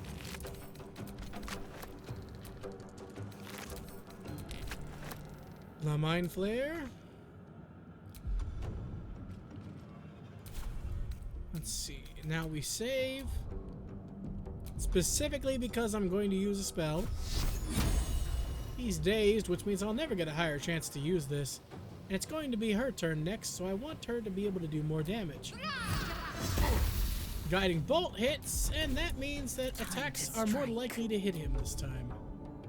Which is great!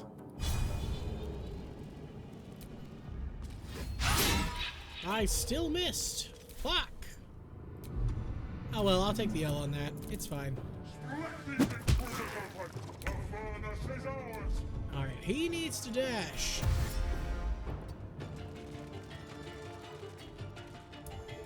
There we go.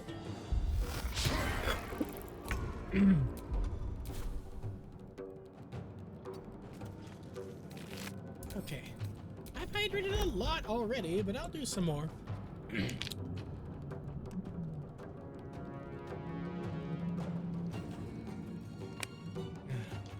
I got a lot of stuff out of my throat. This is probably the best I've sounded all day. Which is bad. But here we go. We're going to move up here now. Starts that cutscene. And then... Flagula. Wait, no, it's in Kento or whatever. Now you... over here. The hand's job is basically done, so throwing him into combat's fine, even though he has low HP. Ass critical hit. Fuck yeah. Okay. It's my time. So now that it's level, now that it's 10, we're gonna save right here. Battle's been going well. I'm just over here, you know, cramped. So what you do is you see there's a Cambion over there, right? Well, there's a funny story. So just to demonstrate this, I like to swap back to mouse because it makes it 1000% faster. So you want to take this range attack here and set up to attack. Make sure it says outside of normal range. Cutting to the chase. And just keep doing it. It takes a little while, but for some reason, when you're at this distance, you aren't considered to be part of the fight. So even though I'm attacking this Cambion, I'm not joining the battle. Which means I get unlimited ability to kill him where he stands. Ah? The same applies to the other one, though it requires a bit more finagling. Essentially, I have a 12% chance to hit every time. It bumps up to 26, I think, if I'm sneaking. Excuse me. But I find that if you just click, eventually it dies. And it's a lot faster than sneaking every time and taking the time to sneak. If you cast any spells that cast effects, you get put in the battle. I once tried to use spells on them. I haven't tried cantrips, admittedly. That's on my to-do list. But I have tried spells, and it doesn't work. At least I think I tried sleep and something else. I got them low enough health and then put them to sleep. Oh yeah, command. Command prone to make shooting easier. Because I think you get advantage when enemies are prone. But yep, this is our life until he dies. And then we gotta do the same to the other one. But this is literally on the edge of his aggro zone. If I walk 2 steps forward from this exact point, you will be in the battle. And you don't want that. The good news is, once he's dead, the aggro zone of the other Cambion is far enough up that we can get him pretty easily.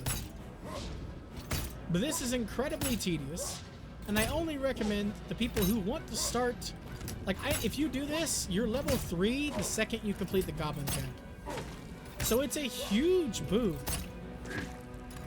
Oh yeah, this is major. It's worth it though. The Cambion experience, you level up in this tutorial. And then by the time, not even Goblin Camp, I think I said Goblin Camp. When you make it to the Druid Grove, you're level 3. If you join in the fight at the Druid Grove instead of sitting back and watching, you will immediately be level 3, which is super worth it. These guys are totally killable by save scumming and just having an overpowered at level 1 character. Like a barbarian using rage and a 2-handed weapon. Like if you get the 2-handed weapon in there and just have a barbarian using rage, if you save scum and make every hit a critical, you could probably kill one of these in 4 turns. And you have 2 turns, but getting everything in the area and killing all of the enemies is almost impossible. Even with this, we're going to be cutting it pretty close if we miss Zaith or the enemies too many times. But it does save you on save scum. You don't have to save scum this tutorial too much. Because like I said, it is possible to kill all these guys. The developers deliberately made it possible. It's just not probable. They expect you to run. Normally what I would do is just block the door so the Cambions can't even get in. Then I don't have to worry about them the whole fight and can take my time getting everything and making sure I get the experience for killing Zaith and the Mind Flayer, because the second the Mind Flayer becomes an enemy, you get experience for killing it. So to get the maximum amount of experience out of this, this is what you have to do. And for a lot of people, it's too tedious. But me, I love doing this. The outcome for me is more than worth having to sit here forever and hearing him dodge when he's not moving.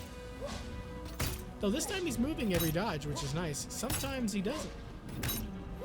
Normally when I'm doing it, he doesn't move. He just is like, ugh. Yeah, see right there. Ugh.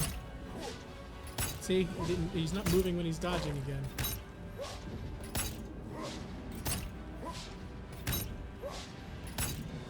But yeah, this is just for people like me who don't want to put in the effort to making a broken at level 1 build just to kill these guys. I like my characters to stay the class they start with, even if I'm only going to put 1 level in it. I don't like to swap around. Every character I make is designed with their class and... No, wait. Okay. Okay. So he died. We got to be extra careful about this second one. So first things first, sneak here and save. Good. Okay. The second one's a real doozy. If you have to reload, do not save here, which is where you're going to reach him. Don't save here. On reload, the Camion that's dead, his area of effect respawns, essentially. So if you reload from right here, it'll automatically put you in the battle. You don't want that. Not at all. So, from this angle, I need to change the camera.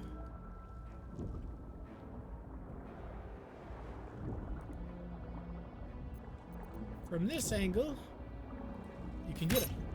Just make sure it says target outside normal range, or you'll walk up to him and try to shoot him at point blank range like an idiot.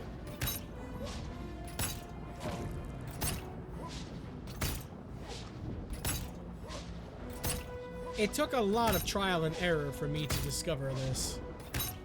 And this is the kind of shit I try to do. I want to break games wide open.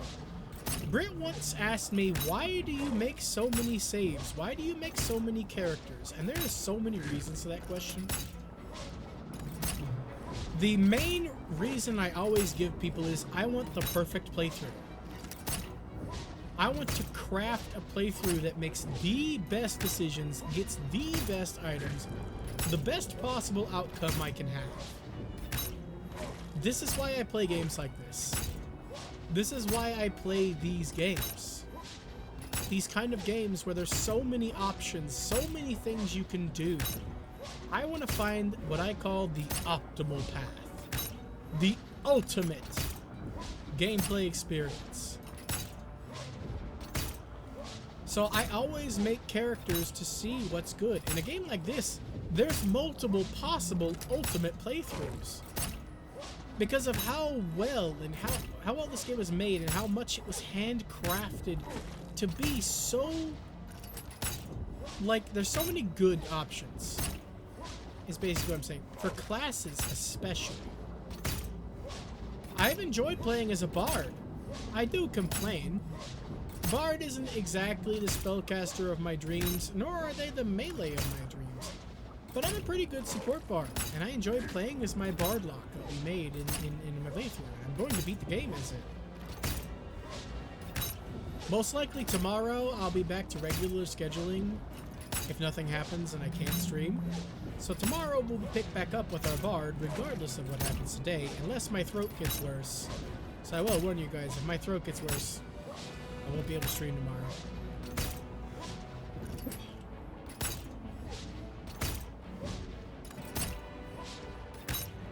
This guy always gives me more trouble than the other one. I don't know what it is. Though to be fair, it hasn't been that long yet. But yeah, doing it with controller makes it harder to line up, and it's much more annoying. Doing it with mouse allows you to just keep your mouse in the same position and just keep clicking, clicking. It's even better when I'm by myself, because when I get to this point in the tutorial, I just put on some music and just like sit here and click and listen to music. You got to be careful not to make click forward, you know, to move forward when you're doing this. But I deem it 1000% more than worth it.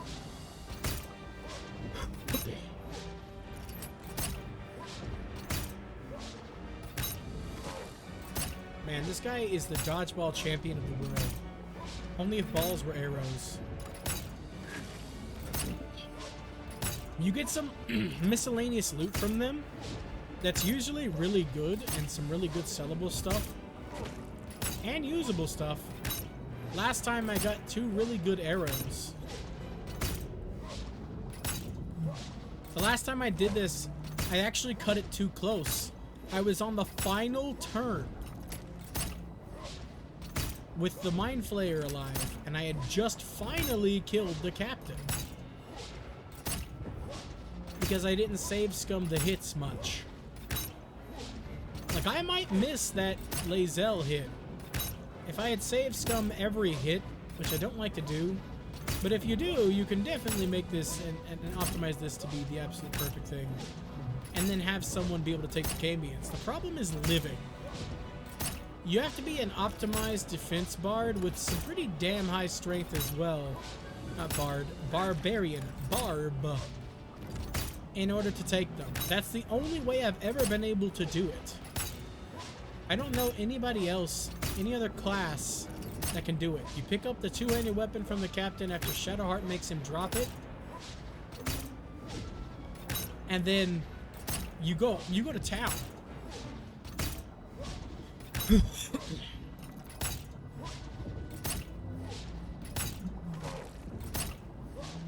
One HP, baby. He just died. You can too. Didn't even rhyme.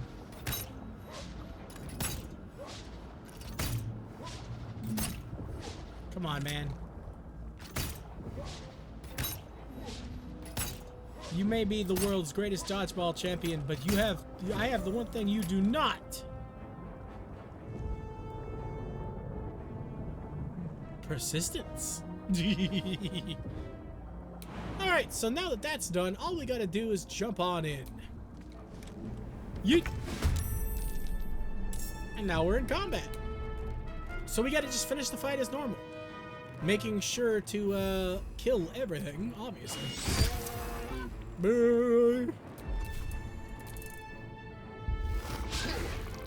The only thing now that's gonna be a little issue is we have to keep the Mind Flayer alive long enough for him to help kill Zaith, and then kill Zaith before the Mind Flayer, and then kill the Mind Flayer. So it isn't super mega death easy. On I go. Funny thing is you can't pick it up. However, you can move it closer to you, so you can pick it up. That doesn't make any sense. I fucking love it, but it doesn't make any sense. In order to pick it up, to move it, you have to... You guys know, I don't need to tell you. You know why it's stupid. Ignace! I am fury. I am bitch slap. Time to strike. Alright, Lae'zel's gonna be our save scummy here because this will be easier if she doesn't miss. Unfortunately, I jinxed it because I said she doesn't miss in perfect timing. Whoops! So she got 1 crit. That helped a lot, and then the Mind Flayer hit him for fucking... I forgot to save, didn't I?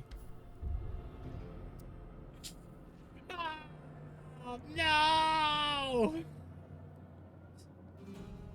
I forgot to save. Oh no, okay, I did. Never mind. I'll think. Why is she in a different spot then? I'm so confused. What? Why is she standing here? Game? Like, yeah, I'm in the battle. Hold on, I'm in the battle, and they're dead. Why is she standing here? Okay, that's a major bug.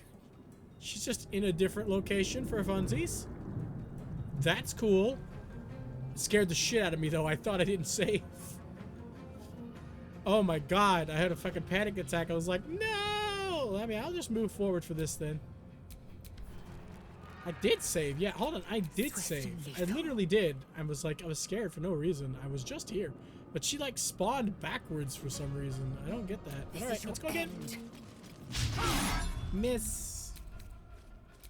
Thank the god it was just a bug that put me in a different spot. You know, Cause damn, I could have sworn I just said I was going insane there for a second. I was like, no, I have to fucking kill the Cambians again. Let my name be known. There we go. We don't even need her to do a lot of damage. We don't need her to crit. We just need her to hit. That's all.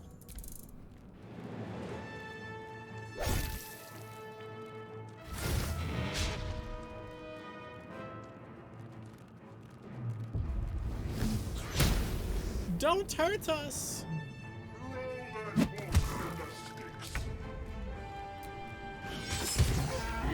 I should have wasted that. I should have attacked this guy and then used the hand to finish this off, but it's fine. Saved.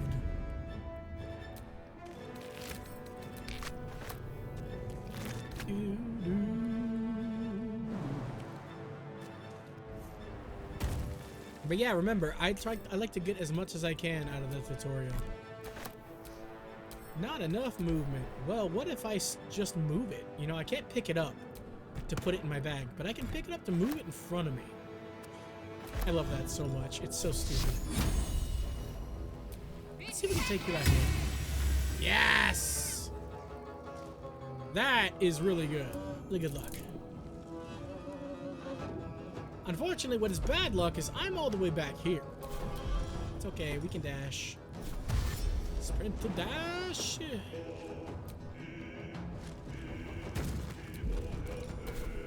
Also found out if you hold this button, you can swap the melee weapon.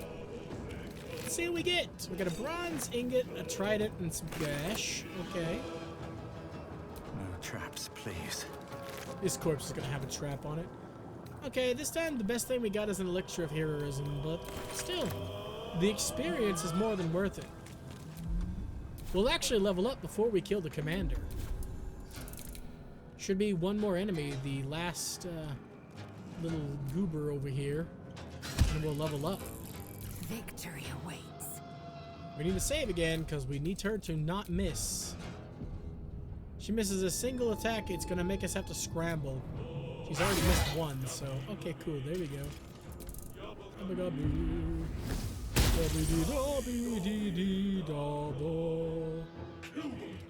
I'm actually hoping him as well that he doesn't miss, because that'll be perfect.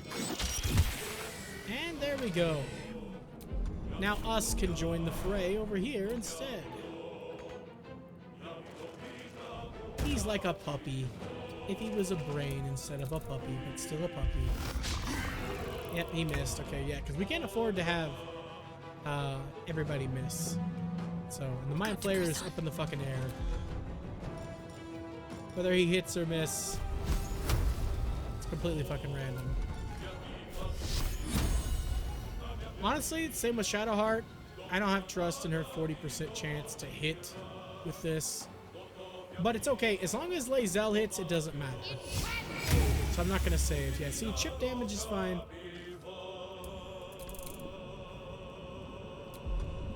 We need a dash. Jump to start to get a couple inches out. Something good here, I hope. Victory awaits. Now, I can probably fly all the way to him. No, okay, I can't. That's a shame, but you know what I can do? Which would be kind of funny.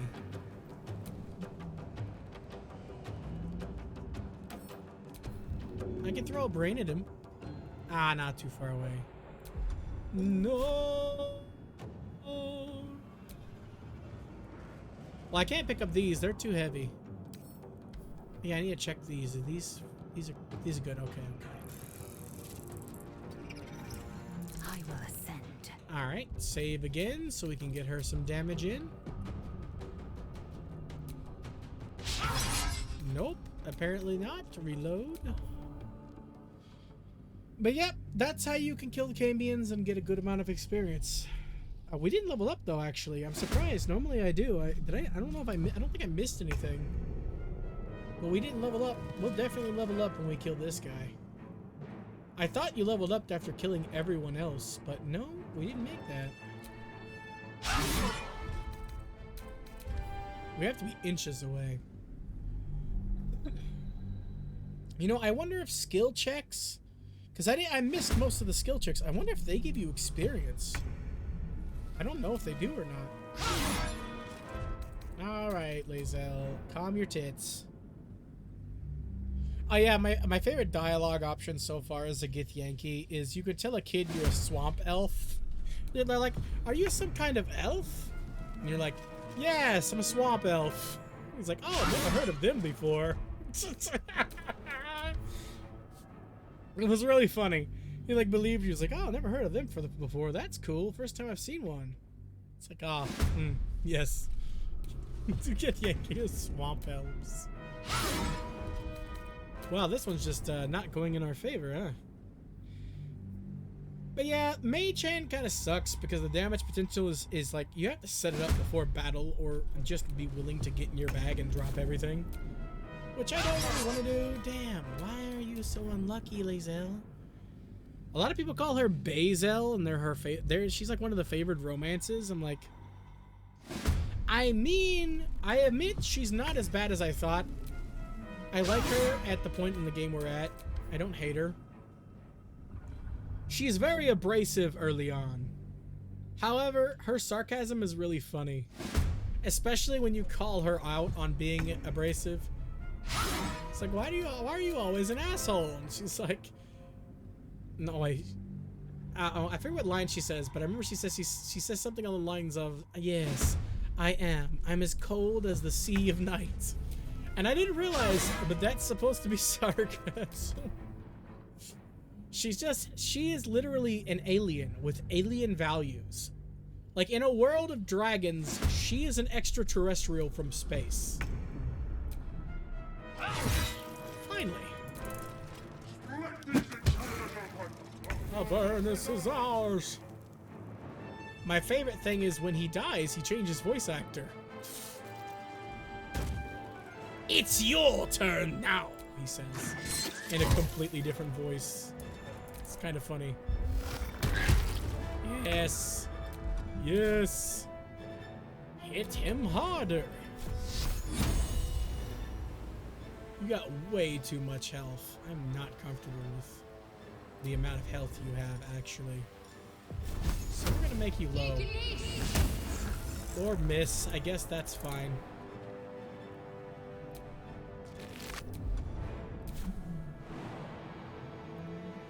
Yeet.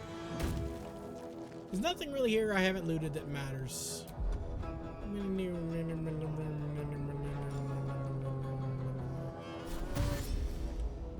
Another step forward. Being a dwarf, though, because of my low movement speed, this is taking a lot longer for me to get back to battle. I am death.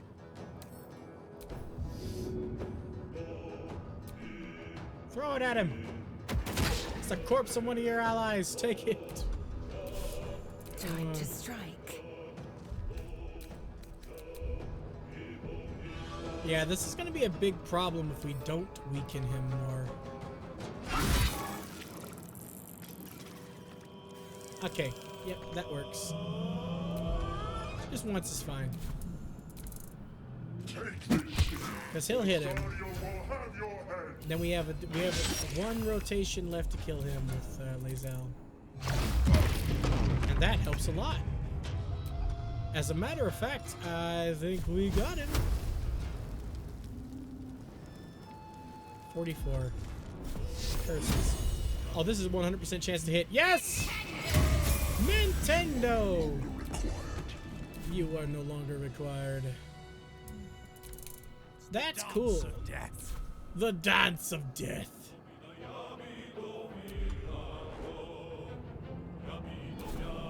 How do I maximize the damage here? I can kill him if I can just hit him. But I was gonna rage. Rage gives me +2 to melee damage. I got it. I found my out. I do need to save first. At the ready. To make sure I don't miss. But we'll have 6 turns. Well, no, we won't when we're done, but we'll have some turns to spare. Let's toss a Triton at his ass. High chance to miss. Hesitation. So, But I'm pretty sure it buffs throwing weapons as well. So as long as we can hit him with one of the throwing weapons, we'll get a +2. And we should guarantee kill him. We just have to hit him. Maybe if it's throwable, if it's marked as throwable, maybe it'll be stronger. Let me see. I know the axes are marked as throwable, but it's 0 to 5.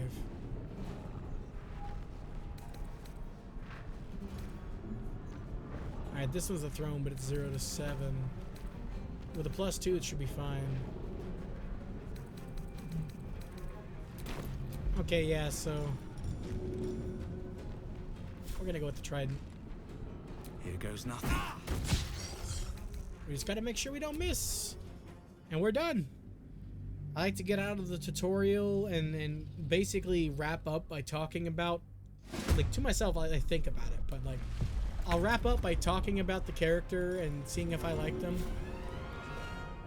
And the idea, like, after we get to the Druid Grove, 3, damn. Because, like, he can kill our entire fucking team in one go if he places himself right and gets a lucky Mind Blast. I don't want to have to revive anybody. I just want to kill him. So we need some higher damage. I know these aren't throwable, but they do scale off my dexterity, which means higher damage. Seems like the best way.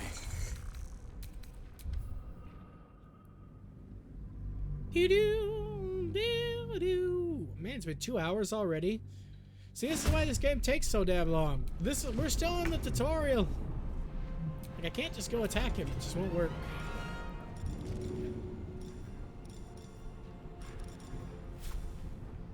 Maybe I should. No, this is good. Wait a second. Why am I trying so hard to do this? Lae'zel hasn't taken her turn yet. I didn't even need to. I can literally sprint past. Yeah, Lae'zel is next. I'm so dumb. Maybe just not go the best over time. here.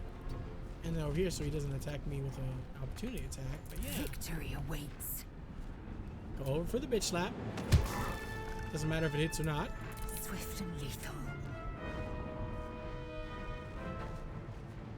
Loot him just to say I have. Alright, then save. This should be piss easy. We even have a higher chance to hit and still miss somehow, but it's fine. Don't worry about it. It's all the roll of the dice. The percentage is actually a complete and total lie because it's a roll of the dice. There we go. And that's 75 more experience on top of what we already got. My path be true. My path be Well, true. that's gratitude for you. Time to leave. Indeed. So we're gonna have you guys go loot the rest of the stuff. Or at least try to. So that I can just sprint straight out. Come on. Can't stay idle. Can't stay idle. Jump first for that little extra boost. Light on my feet. Run, Rudolph, running like a merry-go-round.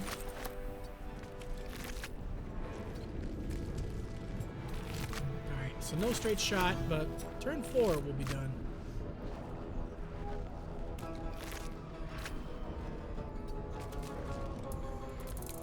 I mean, anybody can open that.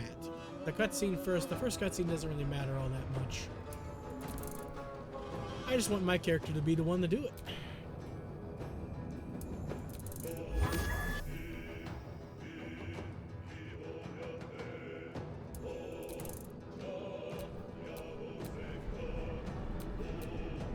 I've had a bug like this happen before. Okay, now we're good. There we go. We got everything. Let's skedaddle. The helm's alien transponder. You made it in time. It does look really cool. Dwarven Barbarian male looks awesome.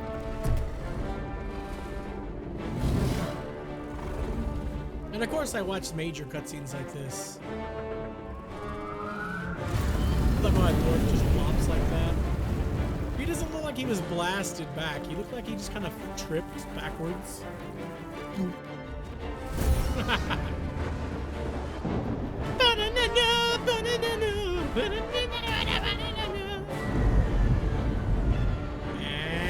yeet. Woohoo!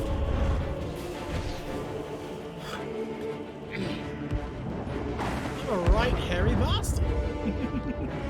I love it. It's actually really awesome.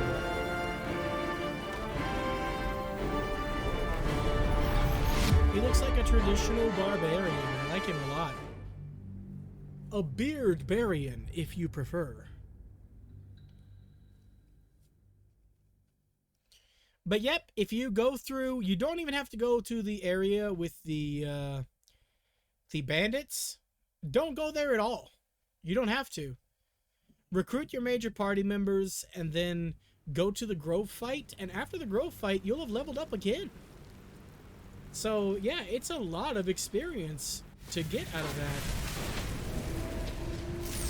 It's completely worth the time sink, in my opinion. Just because it lets you get builds started faster, especially if you're like me and want to somehow manage to squeeze 3 classes together. That's my goal. I want 3 classes that work. But I don't want to miss any of the higher tier stuff. My best idea so far has been the Warlock, Paladin, Cleric. Cleric solely for the tags and buffs. Paladin and Warlock for the extra attacks and damage. It's the perfect combination for what I want, which is melee. I want a melee character who can use magic as a range attack if need be. And Warlock actually gives me a unique thing. I only get 2 spell slots, but with Paladin I get more. It's a half caster. So I won't have a super amount. My beard's upside down. Nice. I won't have a super amount of casts. So that's kind of disappointing. But what I will have is the exact spells I would want for that kind of build. So with Eldritch Blast, right, I don't need any other range attacks. That's the best one in the game. It's better than some actual spells. Let's just skip this. If your head. It's better than actual spells. You only need Eldritch Blast. Like, for real, for range attack. So it's perfect for me.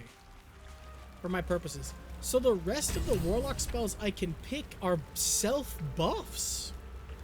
Case in point, I recently found out Mirror Image, which is one of the Warlock spells you can get access to, is not a concentration spell.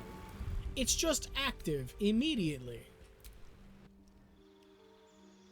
Which is ridiculously awesome. Yeah, we're gonna go Barb level 2. Just cause. We're not gonna put any points in Warlock yet.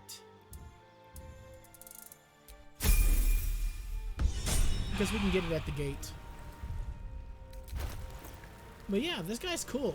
I'll definitely keep him. I don't know about streaming with him, though.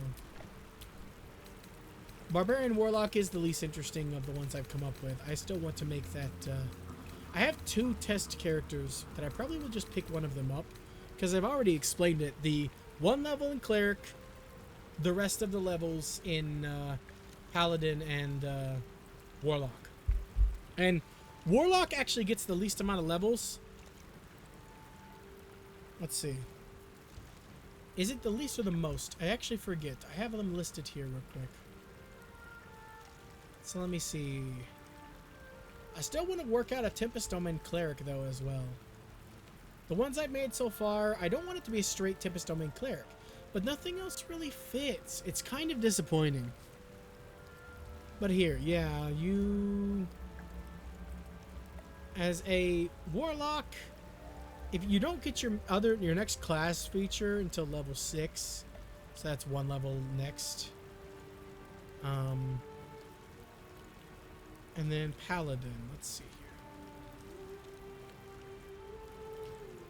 Paladins at level 6 get Aura Protection. At that point, you might as well just go 7-5 and put 7 in Paladins for the next level 2 spell slot.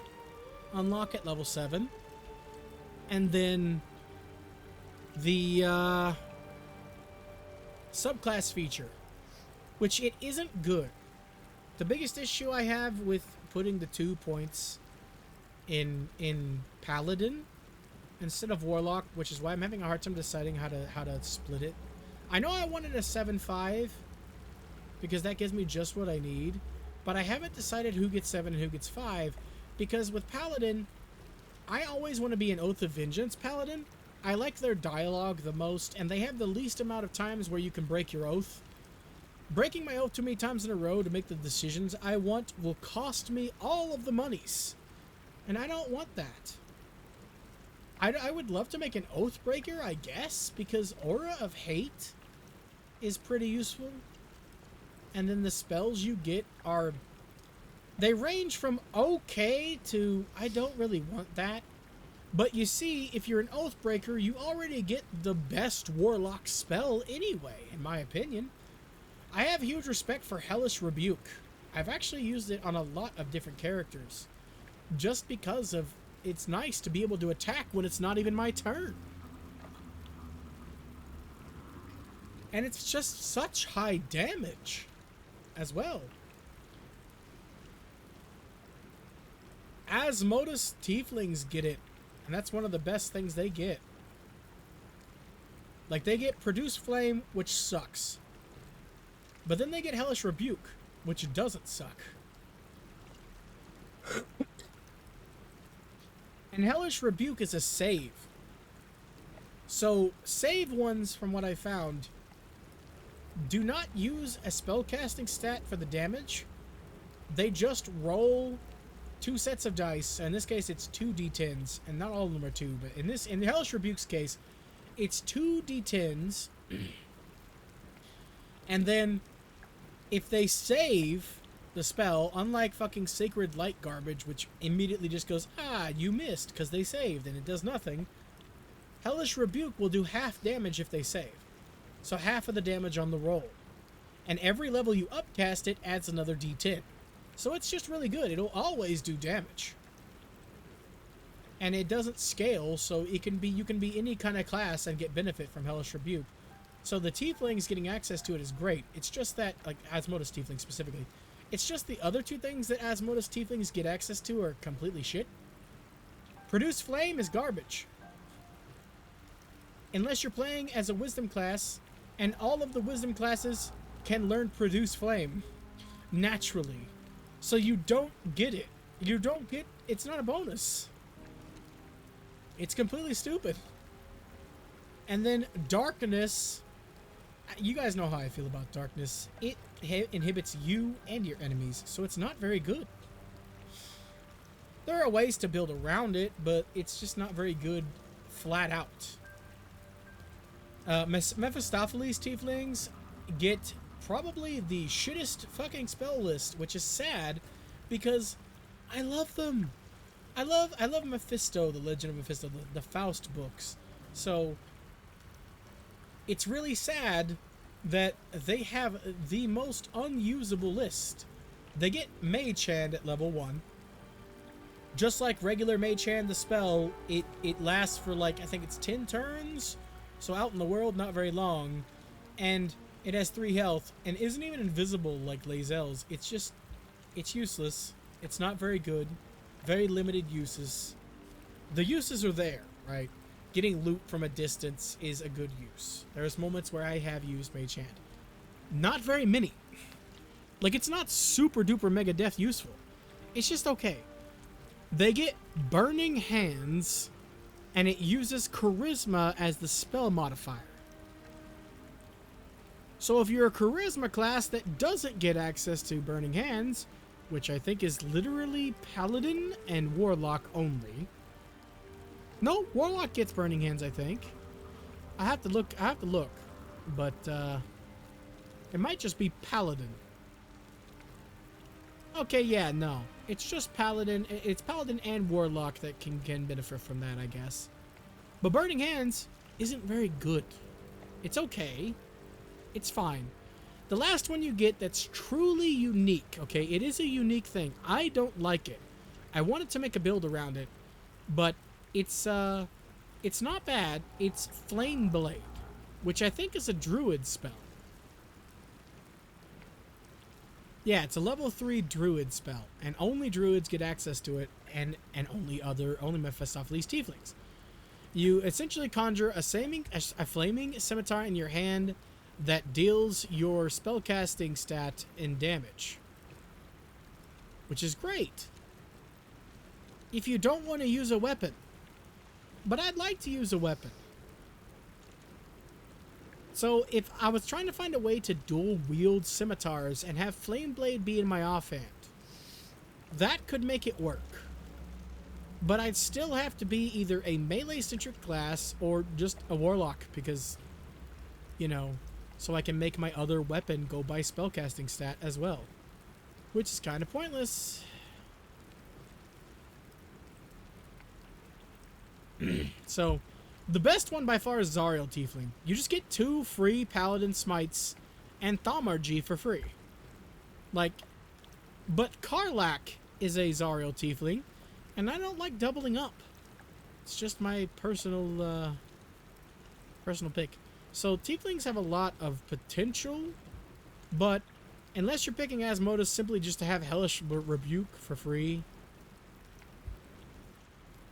every long rest, I don't know why you would pick a Tiefling over other options.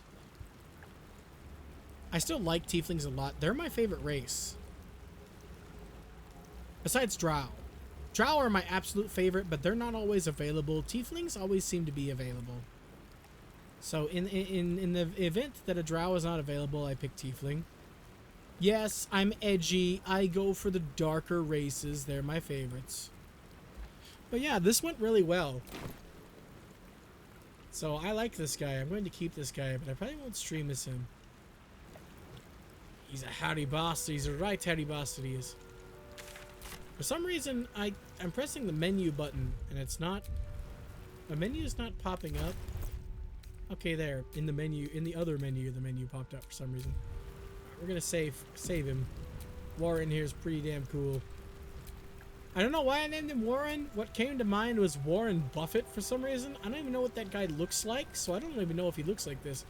But names just kind of come to my mind sometimes. Give me a moment. You might hear a little bit of a thwack. A couple, maybe, if I miss. We're dealing with an infestation. It's a pain in the ass. We don't have money to freaking deal with it properly. I still can't cancel actions. It's acting like I'm doing something for some reason. Maybe that's why I can't unlock the menu. Yeah, okay. It had cancel there at the bottom like I was doing something, but I'm not doing anything. So Tavora's face looks nice by itself for a Githyanki. Githyankis are just... They're not attractive to me. But her face looks okay by itself, but her emoting is bad. However, I found that this face for female dwarfs was really good at emoting. And I wanted to have a Dwagar just for the special, you know, the asshole dialogue. She's like a good person, but she's also an asshole. I like that idea. This one was going to be an ice character. I'm still working on getting her out of the tutorial. I don't want you to do the tutorial again. Because I feel like that would be very boring to watch. Oh yeah, I found out that if you cast light on your armor, it stays for a little while.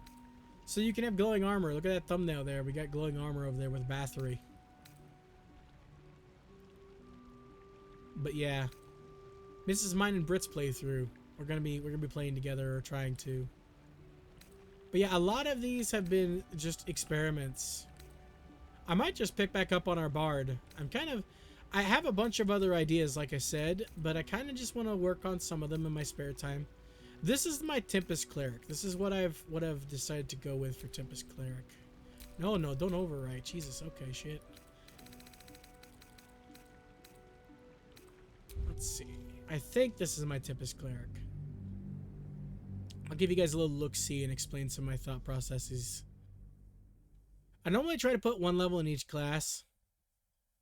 Tempest Cleric's got a lot of good shit going on. I really want a multi-class sorcerer that doesn't go just multi-class with warlock, because that's just an easy win. But there she is. Look at that. Now, the reason why I abandoned this idea, and yeah, look at that loot. That's what I got from my Cambians in this playthrough. But the reason why I basically abandoned this character and idea is I was going for Warlock to make my weapon use Wisdom if I use Pact of Blade. I thought, because some people said that if you leveled up Cleric, and that was the last one you leveled up, if you level up a class that uses Wisdom, Pact of Blade would use the most recently leveled up class as its defining spellcasting stat for Pact of Blade, which would have been amazing. And then other people told me it didn't, and so I'm gonna check. But the most recent stuff on Reddit that I have read said that it does not in fact work, and that it always defaults to Charisma, which sucks. So this idea kind of went down the toilet. I still want to make a Tempest Domain Cleric really bad. And I went with Bahamut because, you know, he's like a dragon, and, you know, I'm Dragonborn, so it was just theming. I really like theming when making characters, even if it seems generic. You know, a Dwarven Cleric of Moradin, a Dragonborn Cleric of Bahamut, a Drow Cleric of Exaltri, you know? Illustray, god damn it. So, yeah, it didn't work out, but we got here, and we are here, but it didn't work out.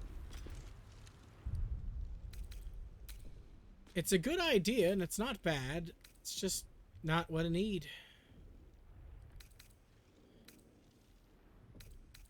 I love this idea, but I don't know how far I can take it, so I'm still like, oh yeah, this character looks awesome. So, this was a piss poor attempt at making an archer. It's piss poor because this guy does not look like an archer. This guy looks cool as balls, though, so I wanted to keep the look. A couple of my characters, more than a couple actually, are just ones that I really like the look of. So I made this guy look fucking dope. Look at him. He looks awesome. It kind of looks like his scales have bone. Like bone coming out of them. He looks awesome. This is the only class I think a Green Dragonborn could even work. Most of the time, Green Dragonborns suck. Because poison resistance is kind of meaningless. Nobody uses it. But since I can get fire as well, I figured, a ranger would work with that, because then I can get fire, I can get ice, I think, and the only one I can't get is lightning. So lightning would work better. Then I'd have a resistance to everything by the end of the game, because I can get, except for, you know, the special stuff like psychic, radiant, and necrotic. Theoretically, if I wore that item that makes me do necrotic melee damage, but makes me take necrotic damage, but also makes me resist necrotic damage on and just used a bow, it might not trigger, which means I wouldn't take the damage, but I would be immune to or resistant to necrotic. So I want to make a character that's the ultimate tank, resistant to everything, but I'm still working out the specifics of what classes to pick. I know Ranger up to a point where I get at least 2 of the resistances is a must. And Dragonborn's probably going to be the class for that. However, I made this one specifically to be an archer. So, after playing as my main, you know, my bard, I wanted an archer like, we made a Stari and an archer. And I loved it. I loved having him as an archer so much that I wanted to make my own. So, but yeah, I think this guy looks really cool. Just like standing here surrounded by fire. This is a failed character that I probably won't ever play as again, but I have anyway. I was going to make So one of my favorite classes, at least in Pathfinder, is Arcane Trickster. Unfortunately, in this game, Arcane Trickster is garbage. So that character didn't really pan out.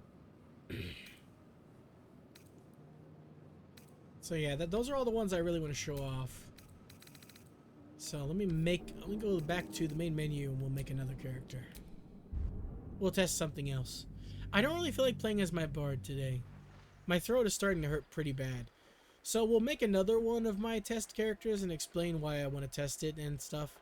Because I like doing that. This is my favorite thing to do is talk about the game and what I have learned. So I'll make another one and go down some processes. So let me see. I'm going to check the wiki real quick to see if some of my ideas. I love looking at just the available classes. Like, that's it. Like, I just look at the available classes and then decide what to make them. So. Who are you? I'm a person that really doesn't like the tutorial thing popping up every time. That's who I am. But alright, let me see. Who's somebody I need to work with? I do, like I said, I want to make I want to make a Tempest Stone main cleric, but I also want to make a Storm Sorcerer as well. Because that could be fun.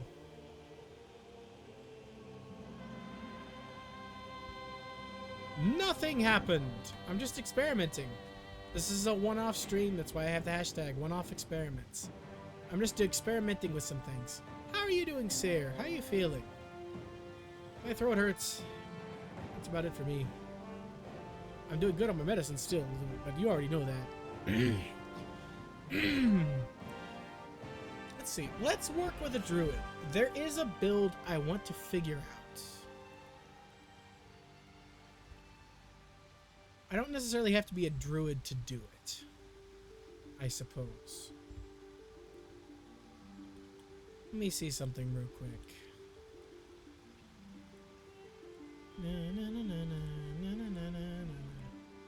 Spell Sniper.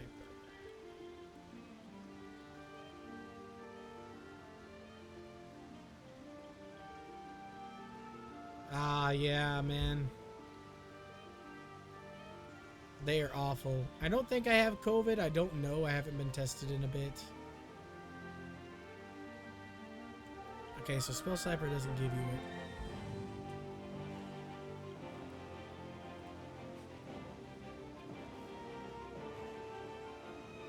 Here we go.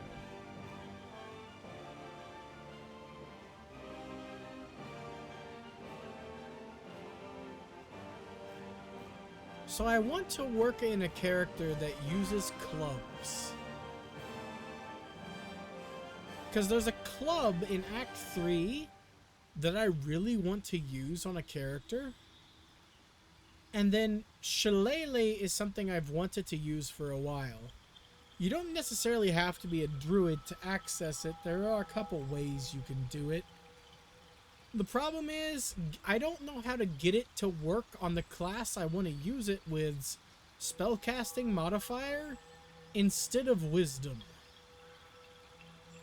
I know that Spell Sniper makes it so that you can get spells outside of your ability, like outside of your class, and they will use your current modifier. But Shillelagh seems to be exclusively wisdom, even though it says it uses the wielder's spellcasting modifier. There doesn't seem to be a way to get a detached Shillelagh that won't use wisdom.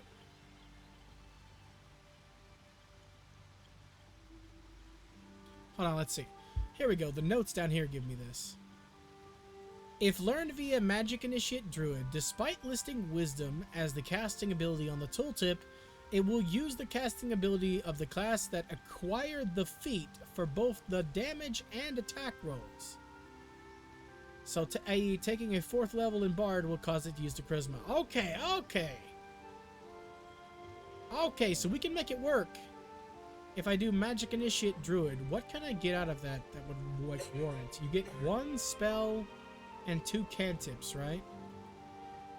So I can get Shillelagh, which is a good cantrip, and either Guidance or Resistance on a character that normally wouldn't have it. That works out. And then I get a spell. So let me see the level 1 spells. Talk to animals. Dude, that's worth it. I won't have to have the potions to talk to animals. I can just have it. Enhanced Leap also looks good. Fairy Fire would work. I don't like that spell, but it's not bad. I just don't personally like it. Okay, so we can work this. If I get to level 4 and get Magic Initiate Druid, then I can have any class be it. Okay, so let me see then. Let me see. Let's take a look at our available classes real quick. Let's see what we're going to be going towards. Alright, so if I'm going to use a club, Shillelagh I think only works single, on a single weapon. I don't think it works on 2 weapons when dual wielding. I can make a quick character to test it, but I feel like... Well, no, I can't actually. I would have to boot up another character and like respec or something, which is kind of annoying. I'd rather not, thanks. So, let's see. It'll work for a sorcerer. So if I wanted to make a pure sorcerer that has something interesting, because I do want a storm sorcerer,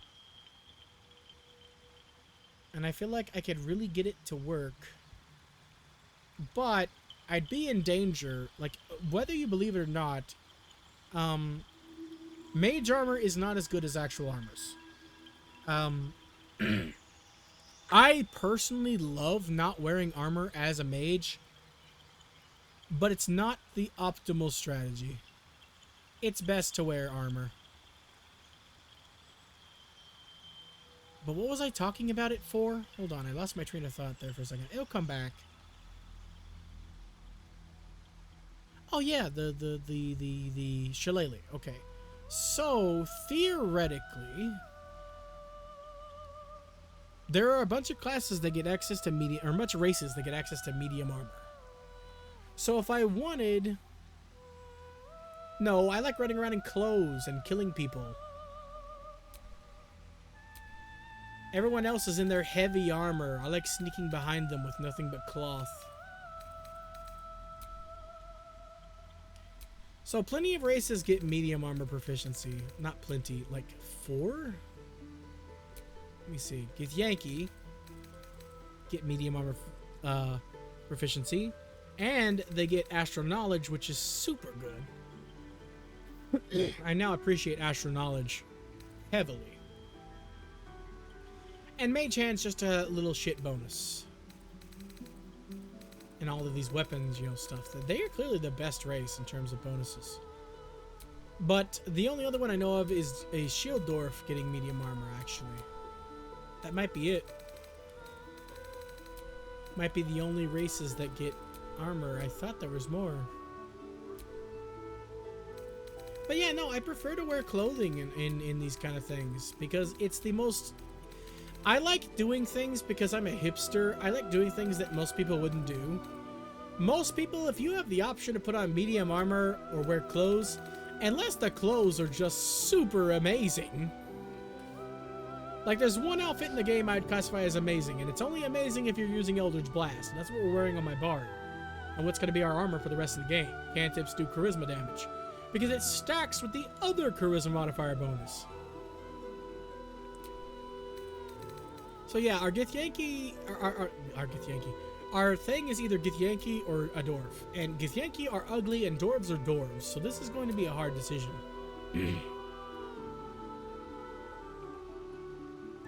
Because we will need that medium armor.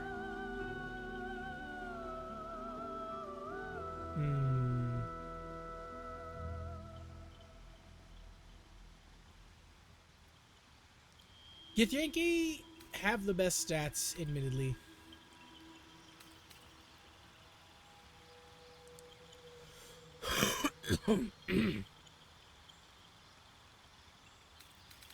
Do they even get simple weapons? I mean, I guess my class does, doesn't it? Oh, I don't get clubs naturally. I don't get simple weapons. Huh.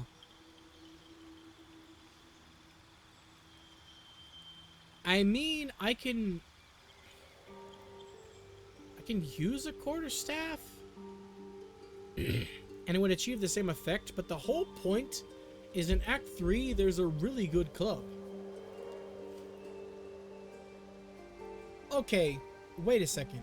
I just thought of an alternative. So, hear me out.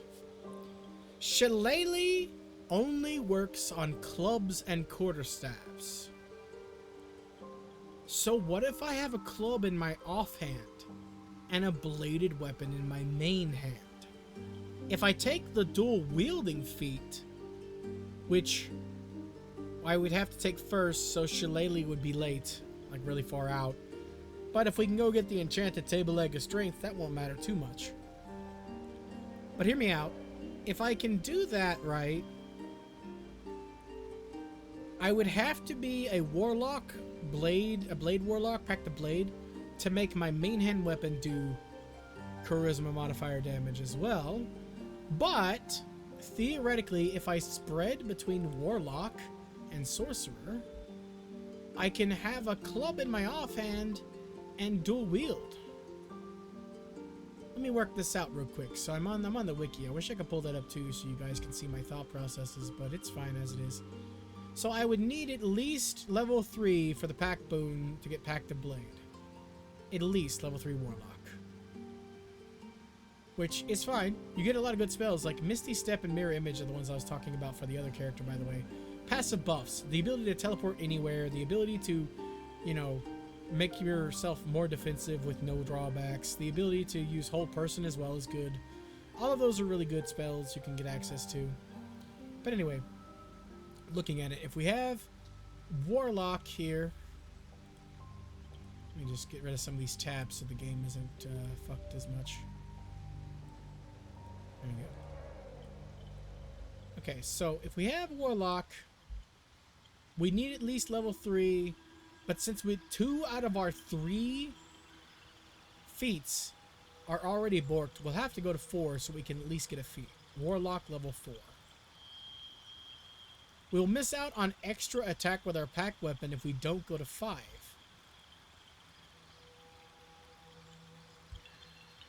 So at that point, we can go to Warlock 8 to get 2 feats and more Warlock spells. But the problem is, at that point, we'll only be putting 4 points in Sorcerer, which means Storm Sorcerer won't work. Because Storm Sorcerer gets its best stuff at level 6. Level 6 is where you need to be. So we would only get 2 feats? Which means they'd be taken up immediately.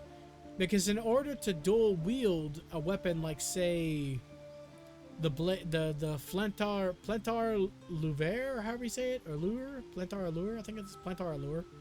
In order to equip that and a club, which is what I want for this build, because I just, you know, Storm Sorcerer, thunder damage on every hit, seems like it'd be super good. So in order to equip that, we need the dual wielding perk. To equip that, to be able to dual wield with a club, right? Unless clubs are classified as light weapons. Let me see.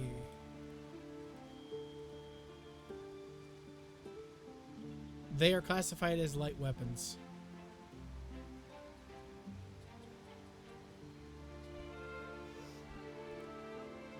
Huh. Okay, so it says specifically light. Okay, here. Light is a weapon attribute that allows characters to dual wield weapons. That is, wield 2 light weapons. One in main hand, one in offhand. Okay, so specifically they both have to be light.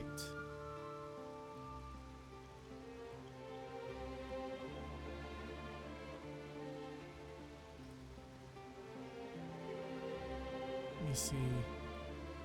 Plantar Alluve, that's it. I know it has the weird trait of being one of the only two-handed weapons that has finesse, but does it in fact have...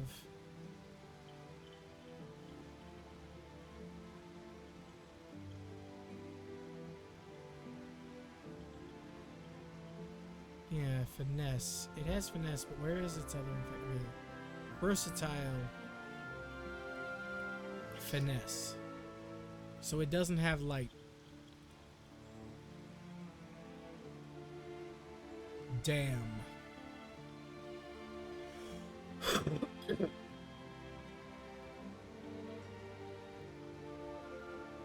So we'd also need the two-weapon fighting style if our main goal was to actually just fight as well, because it lets you add your ability score modifier to the offhand damage. Unfortunate. Well, I guess... No, didn't Shillelagh just automatically do that? Is that a way around it? Hold on, let me see real quick. Because doesn't it like make your... yeah. Imbues with... Let's see, guaranteed... Attack rolls use the spellcasting ability modifier. Yeah. So, it'll use your modifier for the offhand if you cast Shillelagh if the club is in the offhand. Theoretically. Right? So that would allow you to bypass needing the dual wielder trait, at least. So I wouldn't have to put a level in fighter, for instance, to get the fighting style for dual wielding. You just need the feat for being able to hold a versatile weapon and a light weapon at the same time. So yeah, we need to figure out how we can do these levels then. If we want to get 3 feats, the only way to cut it up is Warlock 8, Sorcerer 4. But that would get rid of the main reason I wanted Storm Sorcerer. So at that point, we might as well just put all the fucking levels in Warlock. It's kind of pointless. I mean, sure, we can get some sorcery points and have some meta magic. But that's it. That's all we'll get.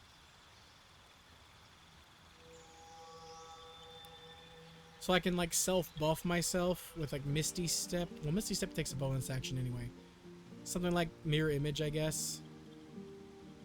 I don't think that's a bonus action, is it?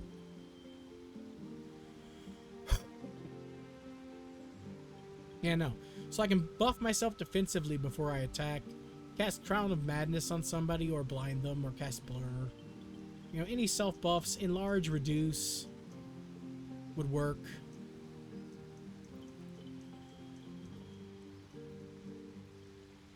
These are all sorcerer spells, by the way. With Quicken Spell, you can use them as a bonus action. So, theoretically, I could, like, you know, pick some of these to deliberately self-buff, and that would be really all I get, to be honest. Which is kind of disappointing. I really, for Storm Sorcerer, I really want to get to at least level 6. But it just wouldn't be in the cards. Unless, hold on, let me see. So,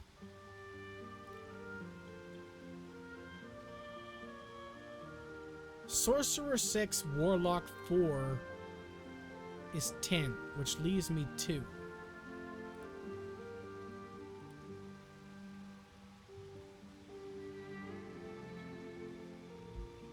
That gives me 2 feats and 2 things I can level up in. Nothing will give me a bonus stat other than there's a mirror in Act 3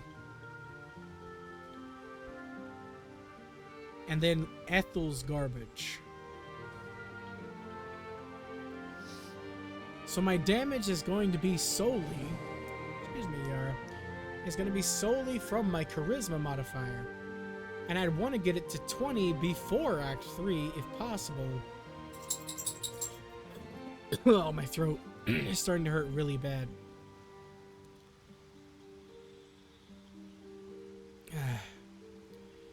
So I would be stuck at 18 at best. And I'd have to take the Hag's deal. There's no way around it.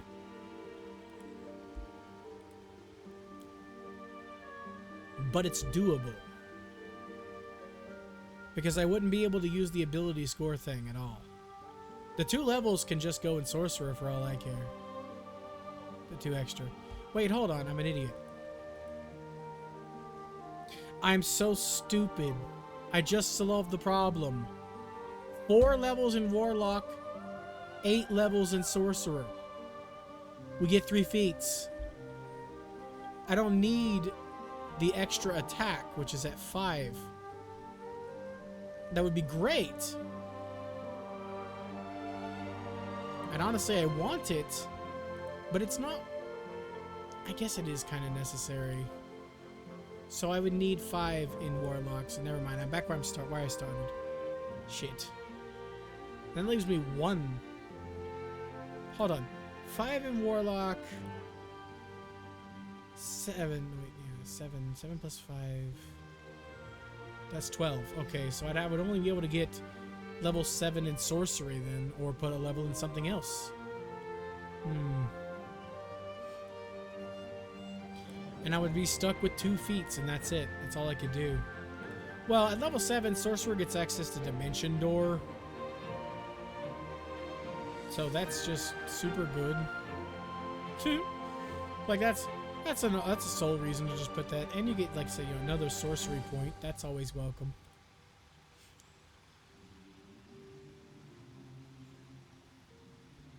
Okay.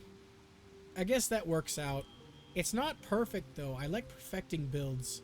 So it's not something I really would want to do, to be honest, because it doesn't fit the criteria for perfect.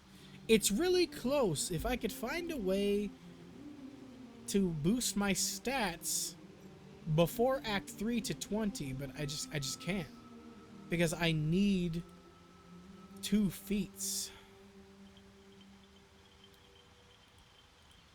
Well, there is another way. And I don't like it. But theoretically, if I put 1 level, the last level, instead of level 7 Sorcerer, keep it level 6, and take the last level and put it in Druid, it would be the same thing. You get 2 spell slots, 2 cantrips, and 2 level 1 spells, so I'd get more spells, which I don't need more, but they're there, right? I can get Long Strider and speak to animals, or Enhanced Leap and speak to animals. So that's fine. And then I would get Resistance or Guidance and Shillelagh with the 1 level. And that means I can get 5 levels in Warlock, 1 level in Druid, which makes 6, and then 6 levels in Sorcerer, and still get the main things I want out of being a Sorcerer. The question becomes, and the reason why I don't like this and don't want to do this, the question becomes, does Shillelagh work the same way depending on how you get it? It says only if it's learned via Magic Initiate Druid that it works on Charisma. Which sucks because that's a feat, which means I have to take it that way.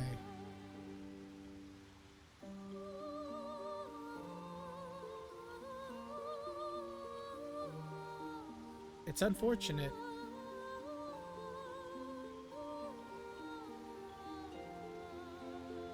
Damn.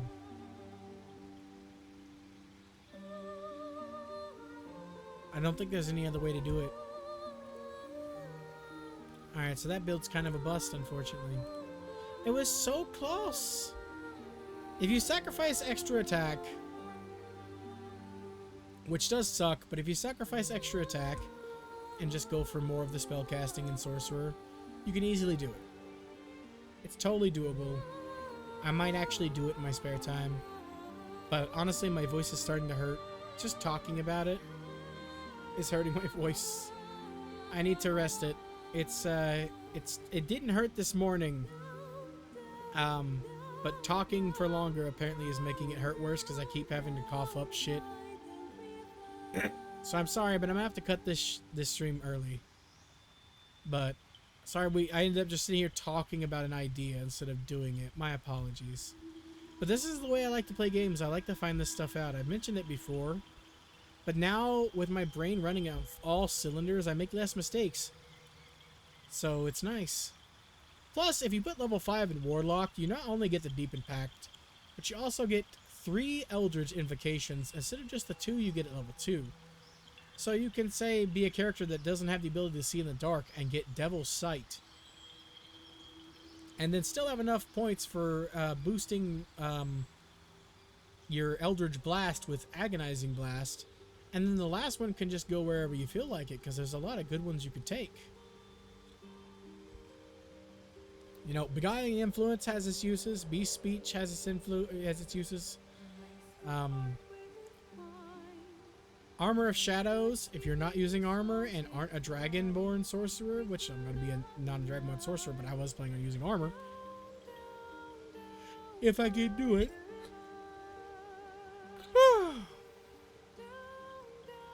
I'm yawning too, Jesus.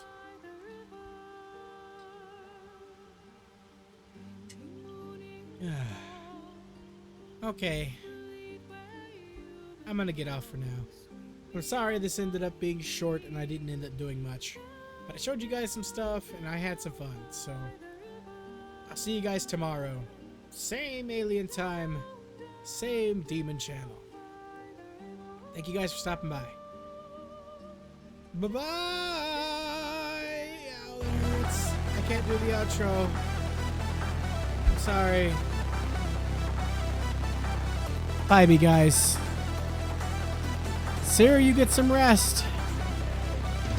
Agent kick ass. Bye-bye.